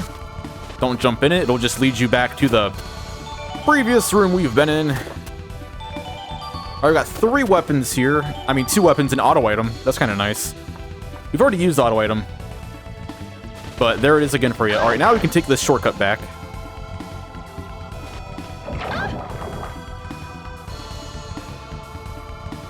And look at that. Isn't that convenient? That's right, we skipped those rooms there by just taking that shortcut back. I actually wish every dungeon was like this. I wish every single dungeon had shortcuts like that, but no, it's only this dungeon that has shortcuts like that. But I digress. Here we have a fleshy wall thing. When you don't... okay, so if there's something here blocking your way and you do not know how to get past it, what you have to do is you have to go and smack the hearts that we smacked.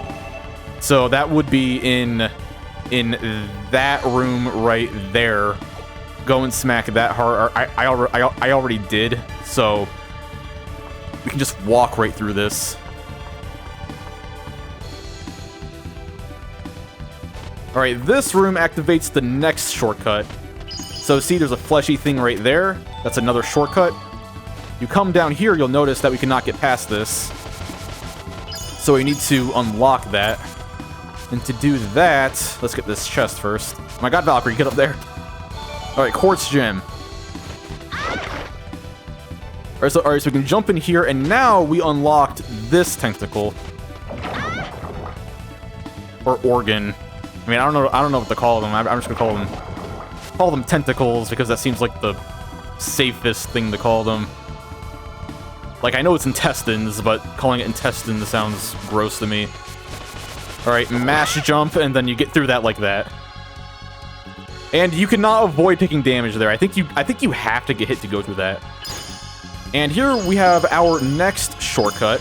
Whenever you see one of these fleshy circles on the wall, these fleshy, miscolored, cancerous-looking circles, that's when you know you've acquired one of the next shortcuts. So now, whenever we find a thing like this, you can jump in it, and then you can go in this intestine. And then that will give you a shortcut back to this room. So now we have 3 different shortcuts. One for this room, one for that room, and one for that room. I might need to use arrows to indicate which rooms I'm talking about. Just try to climb that wall. When I first played this game, I admittedly was not very good at climbing walls for the crystals, but it is a very important mechanic nonetheless. Alright, Flare Base Lard and Holy Relic. I don't think the Holy Relic does anything. Actually, what does the Holy Relic do? Hold on a second here. Holy Relic. Foolish people mistook a mere dead body for a god and so created this false relic. Oh no, wait, that might be one of the transmutable weapons, because one of the transmutable weapons you get from an item that's said to be useless, so that might turn into a glare sword or an icicle sword or something. Alright, next up, we have one of the trickier rooms in this game. There's the chest right there. You can fall right off and fall into the pit there. Savory. Okay, if you spend too much time on one of these, it will drop you right below into the trap. So what you have to do is you have to just jump, jump, jump, jump, and be fast about it. If you take too long at all, like any amount of time, you'll get dropped right down. So if you spend too much time on it, you'll just get bounced right down like that. So the window is very, very strict. So I'm going to demonstrate that one more time. So take our little shortcut back. Right there. Got a short room here to run through. Okay. So 3 quick jumps. 1, 2, 3, 4. Just jump quickly. Be fearless. Be as fearless as possible in crossing that. And it should be no issue. Alright, right there. This enemy right here. Oh boy, this is one of the hardest enemies in the game. It is. Alright, we're gonna break this chest. We're gonna try to break it. There we go. That way Valkyrie doesn't pick up that chest when we try to fight this enemy. Because this enemy's standing like right here, and the sword swinging button is the same button that picks items up. So when you swing at it, and the chest is right there, you won't get the advantage because the enemy will run right into you, and Valkyrie will instead decide to pick up the chest, and anyway. For this enemy, I think our current setup here is the appropriate setup. Yeah, I don't see anything wrong with this setup for this boss. But actually, this isn't a boss fight. This is like a normal enemy, but it's a very tough normal enemy. And I had the, treasure search. Okay. There, immediately swing your sword. Immediately swing your sword. Because it's going to walk into you. These beasts are much too dangerous. These beasts are much too dangerous. When Lorenta says that, that usually indicates that that I am underleveled. But we're fine. Okay, so Iron Golem. Alright, we're just going to do an all-out assault on this enemy. And we're going to finish it off with a Lorenta special attack. And we're going to hope that kills it. Let's go. A lot of damage there. Alright, Valkyrie, go. Arngrim's special attack should kill it, actually. So we shouldn't have to worry about getting all the way up to a Lorenta special attack. So Valkyrie's going to do some insane damage here. That's her tier 2 bow special attack. Surely you realize. And then Arngrim. Tired of you. Finishing strike. That's right, that's the Grand Sting for you. The Grand Sting only does 1 attack, which is kind of lame. The best weapons do 3 attacks. But it's so strong that it makes Arngrim's special attack so powerful. So it more than makes up for it. I have drawn Pichu, average fortune. And Lorenta leveled up twice. That is nice. And if I recall, I did give her the Emerald Necklace. Yes, I did. So we can level her up even more. I'm going to level up Trick all the way. And Survival. Alright, there you have it. Our equipment, Valkyrie. Gonna put back on the Dimension Slip. That enemy is completely optional. Fighting that enemy doesn't give you anything. But it is a tough enemy. It is a very rare enemy, so I decided to fight it. Just to show it off. Invisibility Potion. Most of these chests are completely useless. Most of these chests don't really have anything good or worthwhile in them. But I pick all of them up anyway because I think it's just nice to show every single chest, no matter how mundane, because they're all special, just like all of my viewers. Invisibility potion there.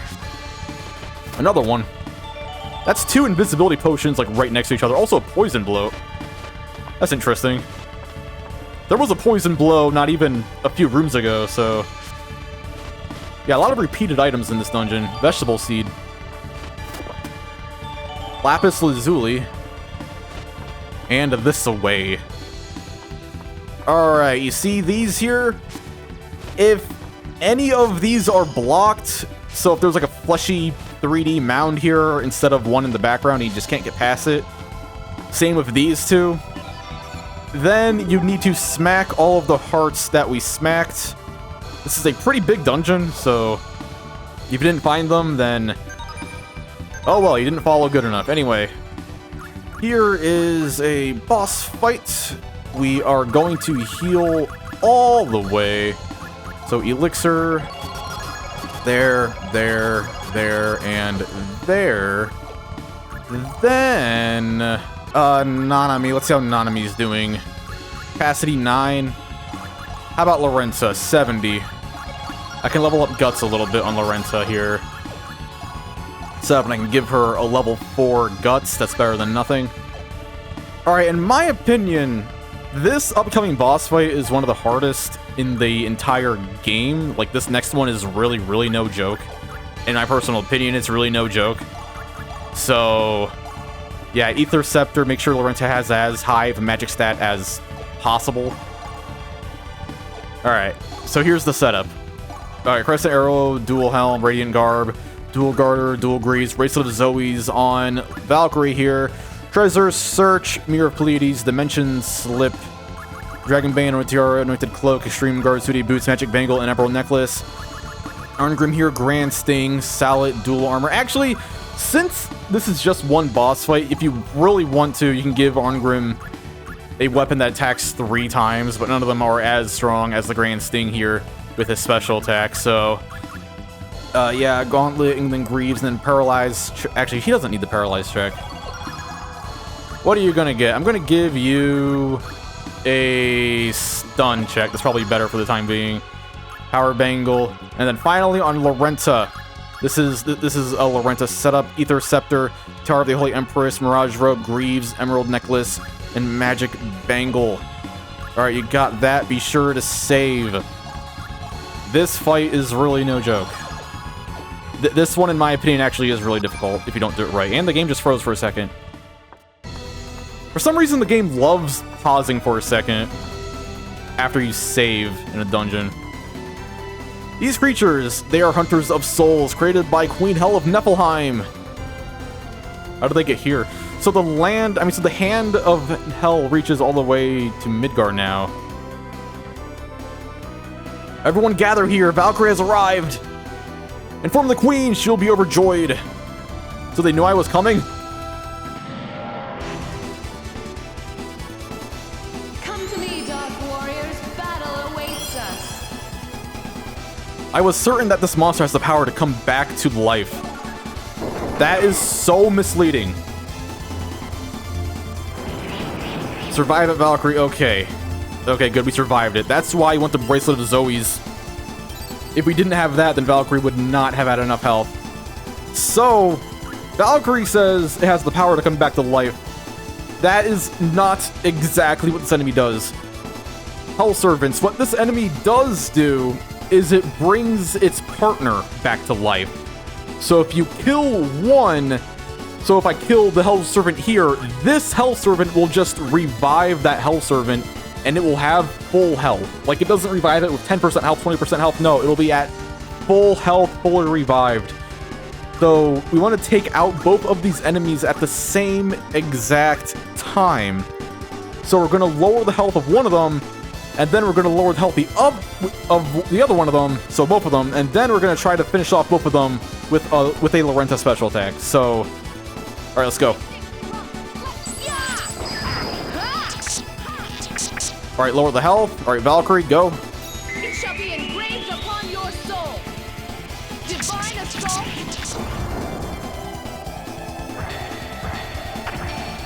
Okay, and then we're gonna do Arngrim. And we're gonna hope that Arngrim doesn't kill this enemy. Alright, Arngrim.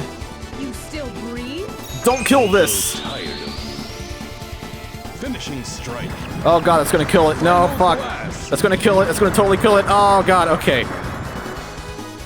Thank god. That's perfect, actually. Oh, nice, and a lot of gems, too. Nice. Valkyrie, take it like a champ. Survive at Arngrim. Arngrim has the highest health pool in the game, so there's nothing to worry about there. Alright.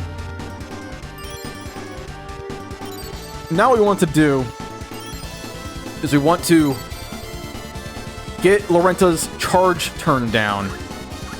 So we're going to attack with Valkyrie and Arngrim here. Well, Arngrim just missed there, but that's fine. That's my mistake. And the more gems they drop, the more our charge turn goes down. Your charge turn goes down 1 every round. The battle goes on, and those gems that the enemy drops also reduces your charge turn.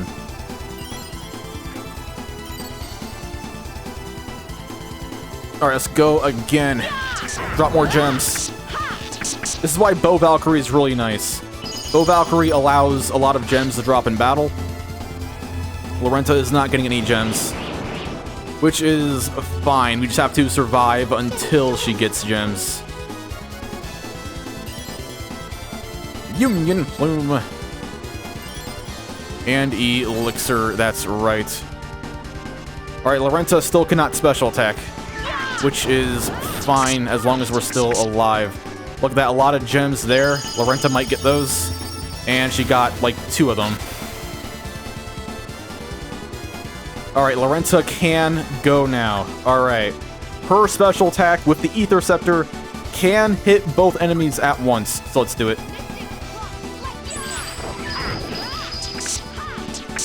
Alright, Lorenta, go.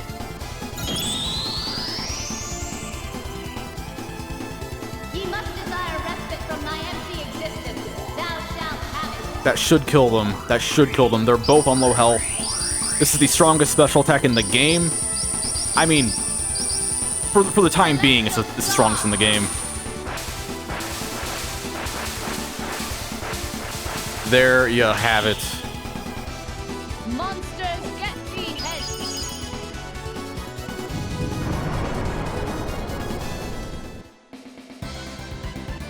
There Have been released. we have no reason have to it. remain here. And look at all those levels. This boss fight gives insane experience. Look at that. And we got 2 items, Dampen Magic and Dampen Magic. Those are skills, and they're not... no, not skills. Those are spells, and they're not very good. Manual of Resurrection. One of the most important items in the entire game. Keep this. Keep that. For the love of God, don't give that up. Holy Sword Seraphy. Not the best sword, but keep it. It's probably our best sword for the time being. And Spear Basilisk. You know the drill. Keep that. Alright, so there you have it. That is, in my opinion, far and away one of the hardest boss fights in the game. The reason why that boss fight is so difficult is because those are 2 very late game enemies being thrown at us halfway through the game. So we don't really have the proper means to take them out as efficiently as we can later. So, there's that dungeon. Really cool dungeon. This is actually one of my favorite dungeons. I like how this dungeon is structured. I kind of wish every dungeon in the game was more like this dungeon. I mean, I love the dungeons in this game. You know, I do. I love every dungeon in this game. But I wish every dungeon had shortcuts like this. That's nice. This is the only dungeon in the game with convenient shortcuts like that. So, whoever designed this dungeon, props to you. I respect what you've done, and thank you for this dungeon. It is a very tough dungeon, though. That dungeon really is no joke. Alright, now we have Cave of Thackus, but you know the drill at this point. Before you enter a dungeon, you want to save, because you want to save before pretty much everything in this game. Well, I mean, we don't have to be scared of not saving before this dungeon in particular, because in my opinion, this dungeon is actually the easiest dungeon in the entire game. Polluted water from magic experiments have formed these caves, and its noxious fumes have summoned the undead. Go get him, Valkyrie! A sluice gate was once installed to seal off the water, but it has since eroded over the years and now threatens to break completely, freeing the abominations that dwell there. Valkyrie's gonna go down there. She's gonna go, nah. Evil monsters from the sewer. Nah, she hates the undead. Can't stand that. Yeah, in my opinion, this is the easiest dungeon in the game. This feels a lot like a dungeon that should be in chapter 1 or 2, but no, it's in chapter 4 for some reason. This dungeon is really a breather, especially after Dark Tower of Xervah, which has one of the hardest bosses in the game. And then next to Dark Tower of Xervah, you have the Dark Tower of Lezard. Those two dungeons back to back, and then this dungeon. Yeah, this one's just a breather, total breather. I will admit that specific jump, that jump right there is a little tricky. This one, or you gotta jump on this slope up there. That's a little tricky, but nothing we haven't seen so far, so. Yeah, this dungeon, in my opinion, is not really too much to say about it. Strike Edge, that's nice. That's a skill right there. The water looks nice in this dungeon, though. I like how the water, like, you know, it has buoyancy and it bounces with Valkyrie, and Valkyrie jumps in and out of it. That's pretty cool. I like the lily pads. You break the lily pad and then you jump on the lily pad, and then that will allow you to jump up here. So you got some cool physics in this dungeon. Quickly, reseal the sluice gate quickly. It threatens to break its seal. There is not a moment to lose. If nothing is done, the whole storyline will be polluted. And you gotta examine it. You gotta stay in a different spot to examine it. There we go. You look like you're the Flensburg sorcerer. You came to reseal the sluice gate. What? This is the tool to reseal it. Leave the rest to me.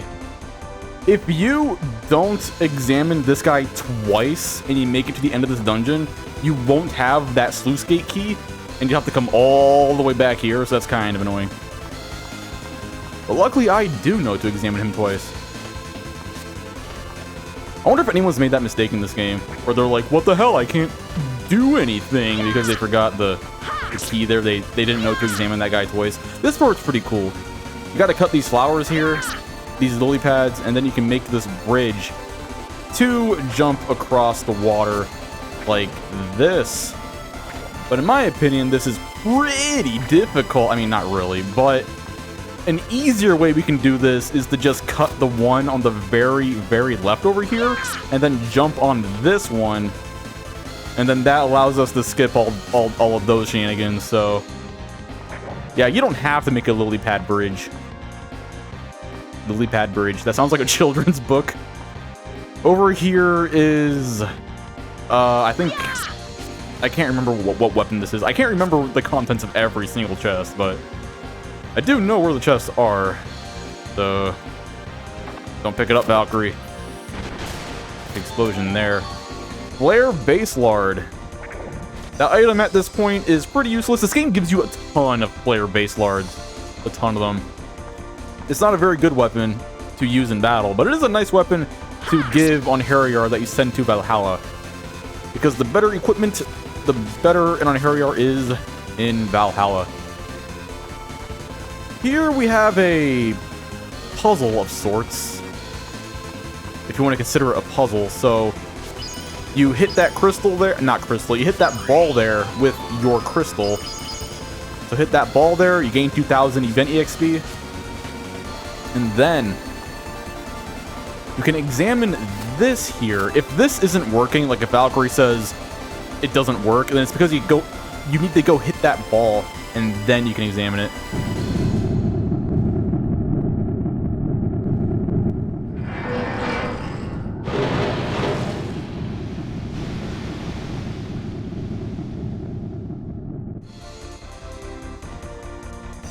I love the pre-rendered FMVs in this game. They're few and far They're few and far between, but they are very charming. Also, you can pick up this ball if you want. You can throw it. It doesn't do anything, but there it is for you. You can see how the water bounces when you throw the ball in, too, so... yeah, kind of cool. I don't know. It's just there for you. Okay, this is important. You want to save with 2 mages in your party, and then 2 non-mages in your party. So we're gonna save here. You know what? I'm gonna save over my earliest save. That would be a chapter 3 save right here. Yeah, make a save in a dungeon with 2 non-mages on your party and 2 mages on your party. So you got Valkyrie, Arngrim, Nanami, and Lorenta. That looks like 2 non-mages to me. And yeah, it may seem weird to make a save of that specific setup, but it is important, trust me. I'll explain why after this very, very easy dungeon. So this is the sluice gate which has sealed off the impure water. It appears as if the effect of the seal is about to wear off. It cannot be sealed anew until the first seal has completely worn off. How does Valkyrie know all of that? Was she a plumber in a past life? Also, this is the only time in the entire game you get to see that special effect around Valkyrie. What? Valkyrie's like, what?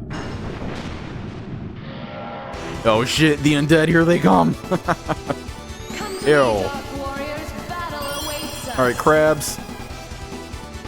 I feared something might come out, but this, well, from foul water, foul beasts must arise. Weapon characteristics, and they're telling us a bunch of crap we already know. Okay, yes. Yes, I know. Okay, yes, I've already explained this. Yes, weapon attacks. Yes, they do different damage. Yes, okay, yes. Yes. Why are they telling us this in the middle of the game? It's chapter 4. This should have been a text box in chapter 1. Actually, it's funny. I have a theory about this dungeon and why it's so easy. I think this dungeon was originally, like, somewhere in development. It was originally in chapter 1 or 2. And then they put it in chapter 4 at the last minute. That's my theory. Also, in my opinion, this is the easiest boss in the game. In my opinion, this boss fight's easier than the Manticore because you need the Beast Slayer for the Manticore, and some players might not know to get the Beast Slayer before fighting the Manticore, and if you don't do that, then the Manticore is actually pretty tough.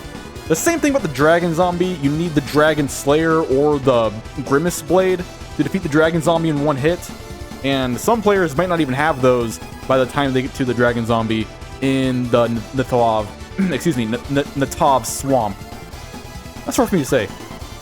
However, this dungeon, you should never, ever make it to this boss fight without the appropriate spells that kill this guy in one go. So, all right, Lorenta, go, just kill everybody. Like, yeah, there's a chance you can make it to the previous boss fights that we thought were easy without the proper gear to kill them really fast. You know, if you're not prepared. But this boss fight is mid-game, and at this point, there's no excuse to not have something that can just kill all these enemies in one foul swoop. So in my opinion, this is actually the easiest boss fight in the game. Because in my opinion, it's kind of difficult to get to this boss not prepared for it, which is kind of funny. And a broken bow.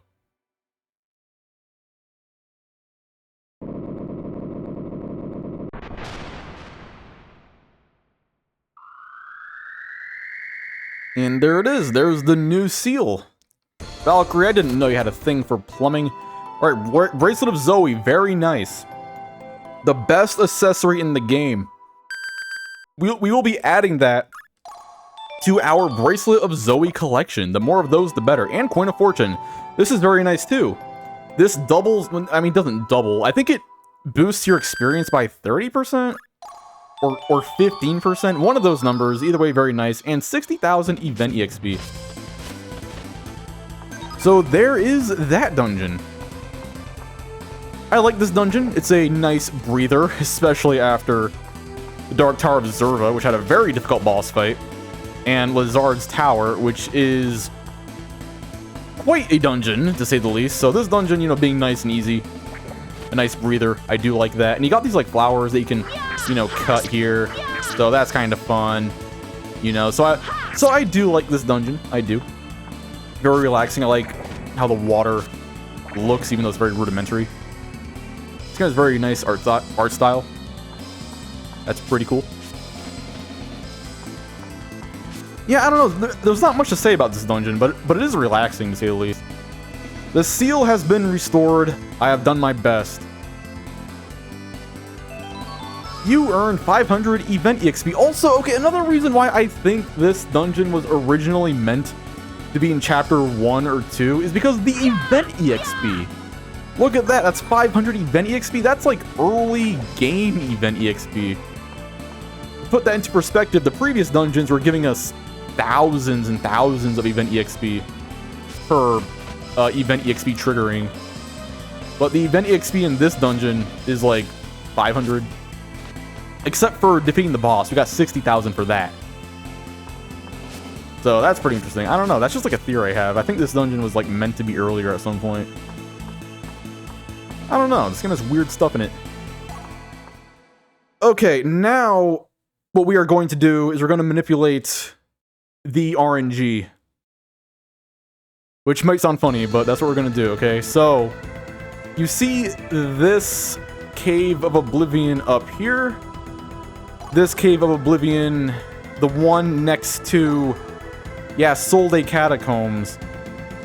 I could be wrong about this. I think Cave of Oblivions are randomized, and this is the one we got in Chapter 1. There was a slim chance, to people using this as a walkthrough, there's a slim chance that this will not appear for you yet.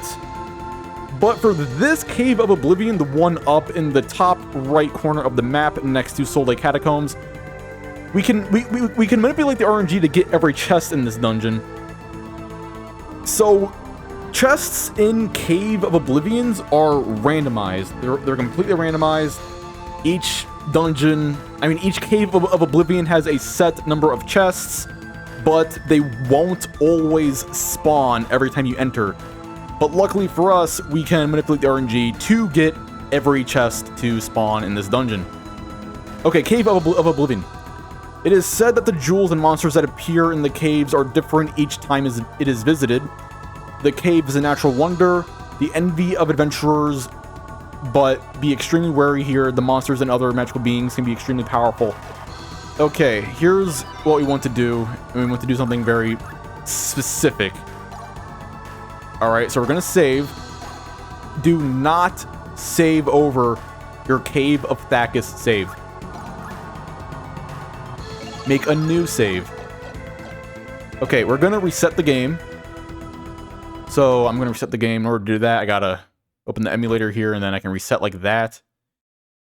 And yes, I'm using RetroArch. I'm sorry.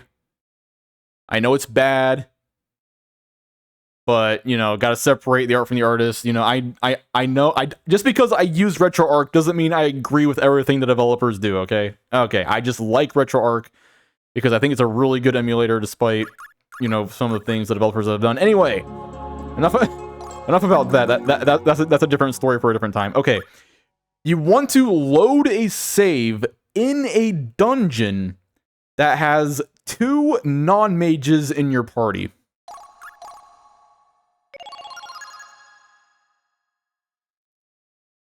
Like that. And then you want to load a world map save. So we are going to load the world map save.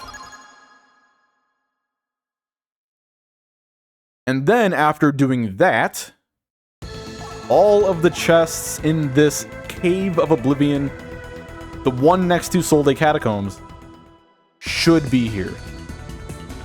They should be here. Let's see if they're here. You know they're here if there are 7 of them. If there are 7 of them, that means you got every single one. That means we get every single one. So, okay, I got the blue circle around me. That's good. 1, 2, 3. Oh no, I'm missing some chests. Uh-oh. That's not every chest. Hold on a second. I'm gonna try a different save. I've never actually done this. I've never manipulated the RNG before. Like this. So this is new to me. It says you want to load a save in a dungeon of 2 non-mages.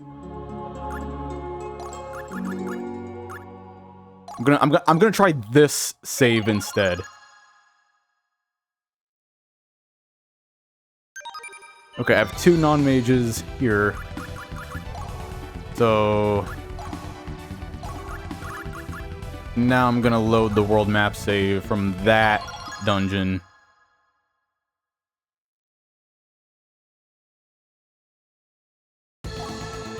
Okay, would that work?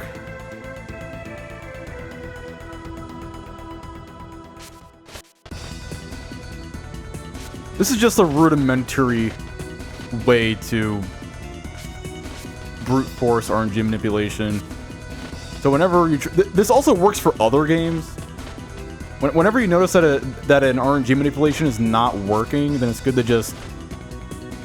Oh my god, it worked. Oh my god. Then it's good to just try something slightly different. So, if a guide on how to manipulate RNG in some other game says something like, oh yeah, you want to fight 15 spiders and 23 trees, and then that way you'll get maxed stats, and it just doesn't work, then instead you should probably do that same thing, but just do it on like a different save or something. I don't know. Yeah, I have a lot of experience with manipulating RNG in games, so I thought, like, well, maybe if I use a different save, it'll work. And it worked! It worked! All I had to do was use the Cape of Thackus save there. And I got all the... And I got all the chests there, that's nice. I don't know why it didn't work with the Cape of Thackus. I mean, it worked with the Dark Tower of Xervah, it didn't work with the Cape of Thackus, so I don't know why that is. But yeah, I guess it's true. All I have to do is load a save in a dungeon with 3 non-mages. I mean with 2 non-mages in your party. And then load a world map save, and then you'll get every chest in that dungeon. That's all 7 of them. Alright, chapter 4. And before we do sacred phases, we should save. It is always good to save before sacred phases. It really is. Do I have any chapter 3 saves yet? No, I don't. Every single one of my saves is a chapter 4 save because this dungeon is intense. I'll save over that one. Alright, Freya. How did I do? The goddess Freya has summoned you. This chapter is concluded. Begin sacred phase.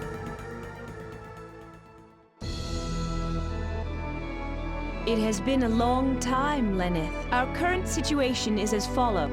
As follows. She says the same thing there every time, so we just skip that dialogue. Oh, +4. Our current situation is our forces are routing the enemy. If things continue as they are, all is well. That's good. Do you wish to know the status of our Einherjar? Look at all my Einherjar. How are you doing, Llewellyn? Yes, I do. I do wish to know his status. Attack on Force Gerudo. Attack on Fort Gerudo. Fort Gerudo, first platoon. It is now time to put the long-awaited plan to attack Fort Gerudo, the important base on the Vanir army in the southeast, into action.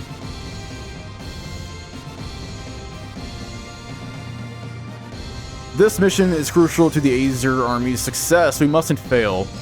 Fort Gerudo is one of the Vanir's most important bases. Take it out, and it will hurt them bad. Let's hit them hard. Sure. Okay. That's kind of a goofy one. There's not much there.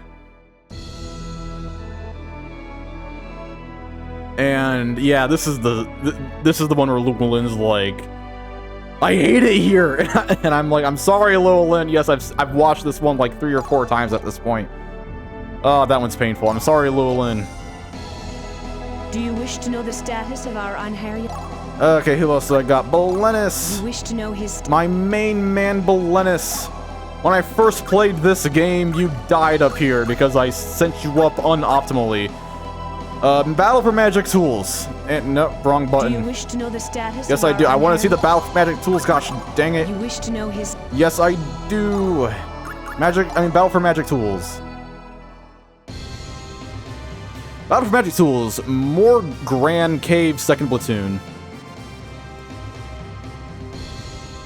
We have learned that the magic tools we have been sacrificing, that we've been searching for are in the Morgren caves to the northeast of Valhalla. I want you, the second platoon, to head there and retrieve the magic tools by any means necessary. Be aware that the caves are teeming with monsters which have been sent by Hel, Queen of Niflheim. Be very cautious around them. Well, Lennis, you're a freaking champion. Conversation with Tyre. Did I see this one already? I don't know. I don't think I have. I might have. Lennis, you are a good and proud man, but fit warrior. During our break, Tyr suddenly speaks to Belennis. I have no complaints about your fighting abilities. What worries me is your fortitude. You demand high moral principles in battle and seek justice by your actions, but a battle is no place for dreamers. Be careful. A moment's distraction invites death. Don't die a meaningless death. That's all I have to say. Tyr. Actually, that's an interesting conversation. I actually like that conversation a lot, actually. Do you wish to know the status of our Einherjar? I wish I could read it better, though, because my dyslexia just hates this text. This font, I could never stand it. You wish to know his stat? Alright, let's see here. Interrogation of prisoner. -5. Wrong button again. Oh my god. Do you wish to know the status of our... Yes, I do. I want to see him interrogating a prisoner. Good cop, bad cop. He's good cop.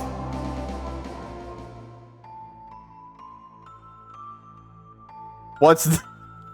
Okay. What's that? What? Flopper, what are you doing? Har. Warriors captured by the enemy are subject to many kinds of interrogation. Wars fought in Asgard are no different. Even here, Vanir prisoner is tortured by Aesir soldiers. Lothar can't stand it and tries to stop him. Okay, good. For a second, I thought Lothar was torturing this prisoner here. Stop that right now, Lothar. You cannot treat a helpless person so. Is that truly how gods should behave? Hope you guys like my Lothar impression. You're so naive, Lothar. To defeat the Vanir, we do what we must. Lothar's like, what? This is war. Do you understand? Yes, I understand that. However, I'll not sit idly by and witness such cruelty. Fine, then do as you like. I love Lothar. I think I already saw that one. I don't know. I can't remember, honestly. I can't remember. On patrol with Yol. Oh, I really like that background.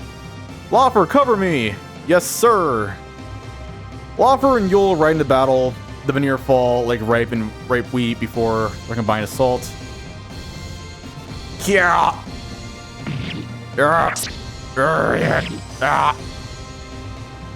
Hope you like my voice acting. We're nearly finished. It appears so. I could not have done it without you. That's not true, sir. Haha. It appears the enemy is all gone. Let's take one more look and then return. Yeah, okay. Minor spoilers, you actually get to fight Yol and Valkyrie Profile too. And that's a pretty fun boss fight, actually. Battle at Daybreak. Josuku Haru High Plain? A new fortress is being built on the J Plains, and the 3rd Platoon has been deployed to stand guard during its construction. Just as it seemed that the fortress construction should be completed without incidents, yeah, okay, whatever.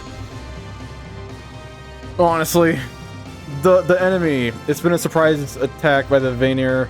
Everyone relax, stay in your positions. and prepare to repel the attack.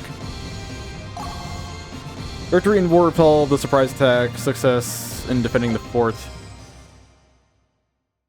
Lawfer, you are a freaking Do you wish to champion. Know the status of our Goddamn soldier. Damn Do you straight. wish to know his Alright, Kashella, how you doing?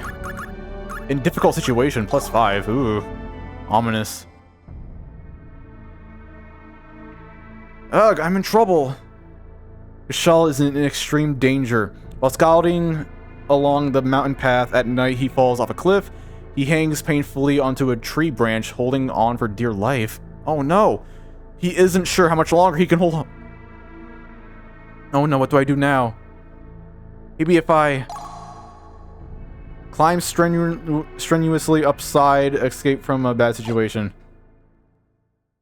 That's Kashella for ya. He's cool-headed and smart in the most desperate of situations. Battle at dawn. Oh, this is Lawfer's. Yeah, they have their own missions together. Isn't that cool? I love that. I love that detail. They're Kashella and Lawfer do missions together and they fight together up in Asgard if you send them together to Asgard. I love that detail. Exploits recognized.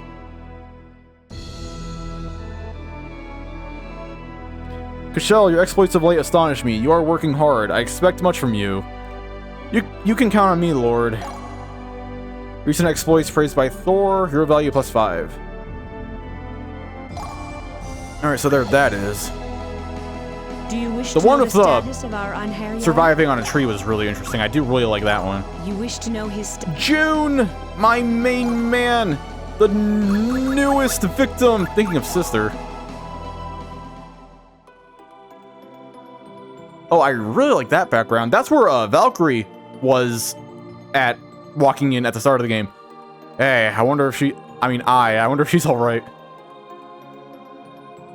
You're blind, but I left you all alone. Forgive your foolish brother. I swear, am I misinterpreting it? I swear the June cutscene implies that his sister gained vision. Do you wish to I know don't the know. status of our Einherjar? Hold on a second. You wish to know his... The Sylvan Bow one actually applies to what Freya requested in the previous chapter, because she wanted us to get the bow from the Light Elves. So this is an update on that, I think. If I recall correctly, Asgard is divided into 5 main areas: Valhalla, where Lord Odin and others live; Jotunheim, the world of ice ruled by the Vanir, and the... Alright, fuck it. This is... yeah, there's no way I'm gonna be able to read all that. If we are to have any hope of winning this war, we must have the Sylvan Bow. Go with Loki to Alfheim and retrieve the Sylvan Bow right away. I do not think the Light Elves will hand it over without a fight. If they give it to you peacefully, good. But if not, do what you must. Loki and the Einherjar head for Alfheim. I understand. You may take the Sylvan Bow and go. The interesting thing about this one is I think this changes if your character has bad negotiation skills.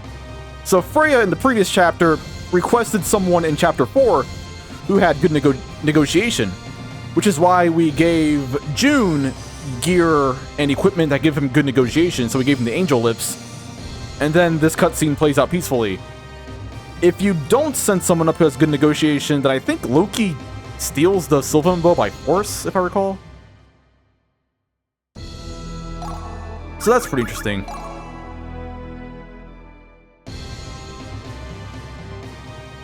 I really like that background. It looks like a reflection or something got caught in the art. Don't let him escape. Catch him, June. During patrol near the base, June's unit sees a Vanir scouting party. They defeat most of the enemy, but one escapes through the lines and runs for it. If he gets away, it will spell trouble, so June, who is nimble, chases after him. Stop.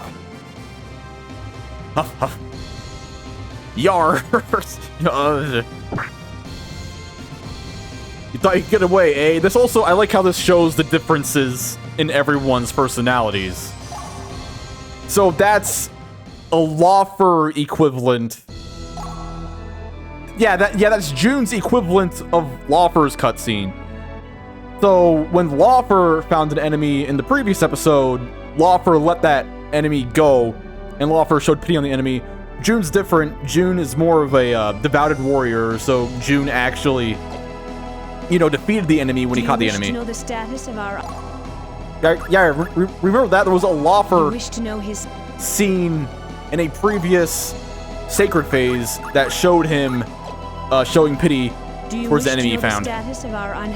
But June is different. Nah. Lenneth, about your performance. You are doing well. Please continue as you have been. If you've been doing really good, she will say, we've been doing magnificent, so I did not do that great this chapter, but I did do very good nonetheless, and she should give us the best items anyway. And the reason why I didn't do the Valkyrie, you've been magnificent. The reason why she didn't say that is because I had to make some compromises, because in that chapter, we want to get, we want to pave the way to get the best ending, and in order to do that, we had to make some sacrifices, and yeah. These are all the materialized points I can grant you at this time. 12,720. The Lord Odin is pleased with you. He bids me give you these artifacts. Ether Scepter, that's nice. Mystic Cross, resist damage, that's nice. Invoked Feather, Bracelet of Zoe, that's awesome. The more of those, the better. Spell Reinforce, that's really good. Concentration, that's decent. And Coin of Fortune. Yeah, very good selection of items here. Much better than Chapter 3. Lenneth, I have a request to make of you. We have many powerful warriors, but we need one who can move swiftly. When I first heard this, I was pissed. I was like, damn you, Freya, you're not gonna take my Yume away from me, goddammit. Send us an Einherjar who is both swift and nimble. Send us an Einherjar skilled at swimming. We need someone who can issue battle commands. We need swordsmen. Send us a warrior who knows how to wield a blade. May fate guide your hand. I expect good news.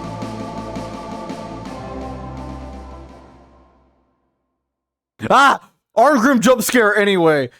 That's the end of Disc 1. Thank you so much for watching. I love this game. I love Disc 1. And I love Disc 2 as well. They're both basically, kind of the same structure. Basically, we're going to be doing concentrations, going to be entering dungeons. Yeah, don't be scared upon entering Disc 2. It's still the same, the same game. No super drastic differences in the setup. So yeah, that chapter was quite the chapter, wasn't it? That is by far one of the hardest chapters in the game, Chapter 4. That chapter has a lot of pre-planning. You have to send up an Einherjar firstly, which can be kind of tricky. So yeah, we sent June up. We had to use our EXP orb to do that and give him the right stuff before doing anything else. And then we had to go to the Dark Tower of Lezard and then meet Lezard and then meet Brahms and then go to Gerabellum and then Weeping Lily Meadow and just all these specific things in order to pave our way to the good ending. Some of you might be wondering, how would anyone ever figure out how to get the good ending without a guide? And I mean, this game is designed to last an entire childhood. So this is a game in the 90s. You give it to a 6 or 7-year-old kid, and he's going to be playing this game all the way up until he's an adult, 19, 20 years old, 30 years old. I don't care. I don't judge. And when you've been playing this game your entire childhood, you eventually start to catch on to things. You eventually start to figure things out, You notice that going to Lezard and meeting Lezard at his tower reduces the seal value by a lot. You notice going to Gerabellum reduces the seal value by a lot. There's a bunch of little things you might catch on to over time. And eventually, I think someone naturally just maybe might be able to figure out, if they're smart enough, they can figure out how to get the best ending without a guide. If they just consistently play this game and they love it enough in their childhood. So there you have it. I love this game. I do. And yeah, I'll see you on Disc 2. Thank you so much for watching, Dark Warriors.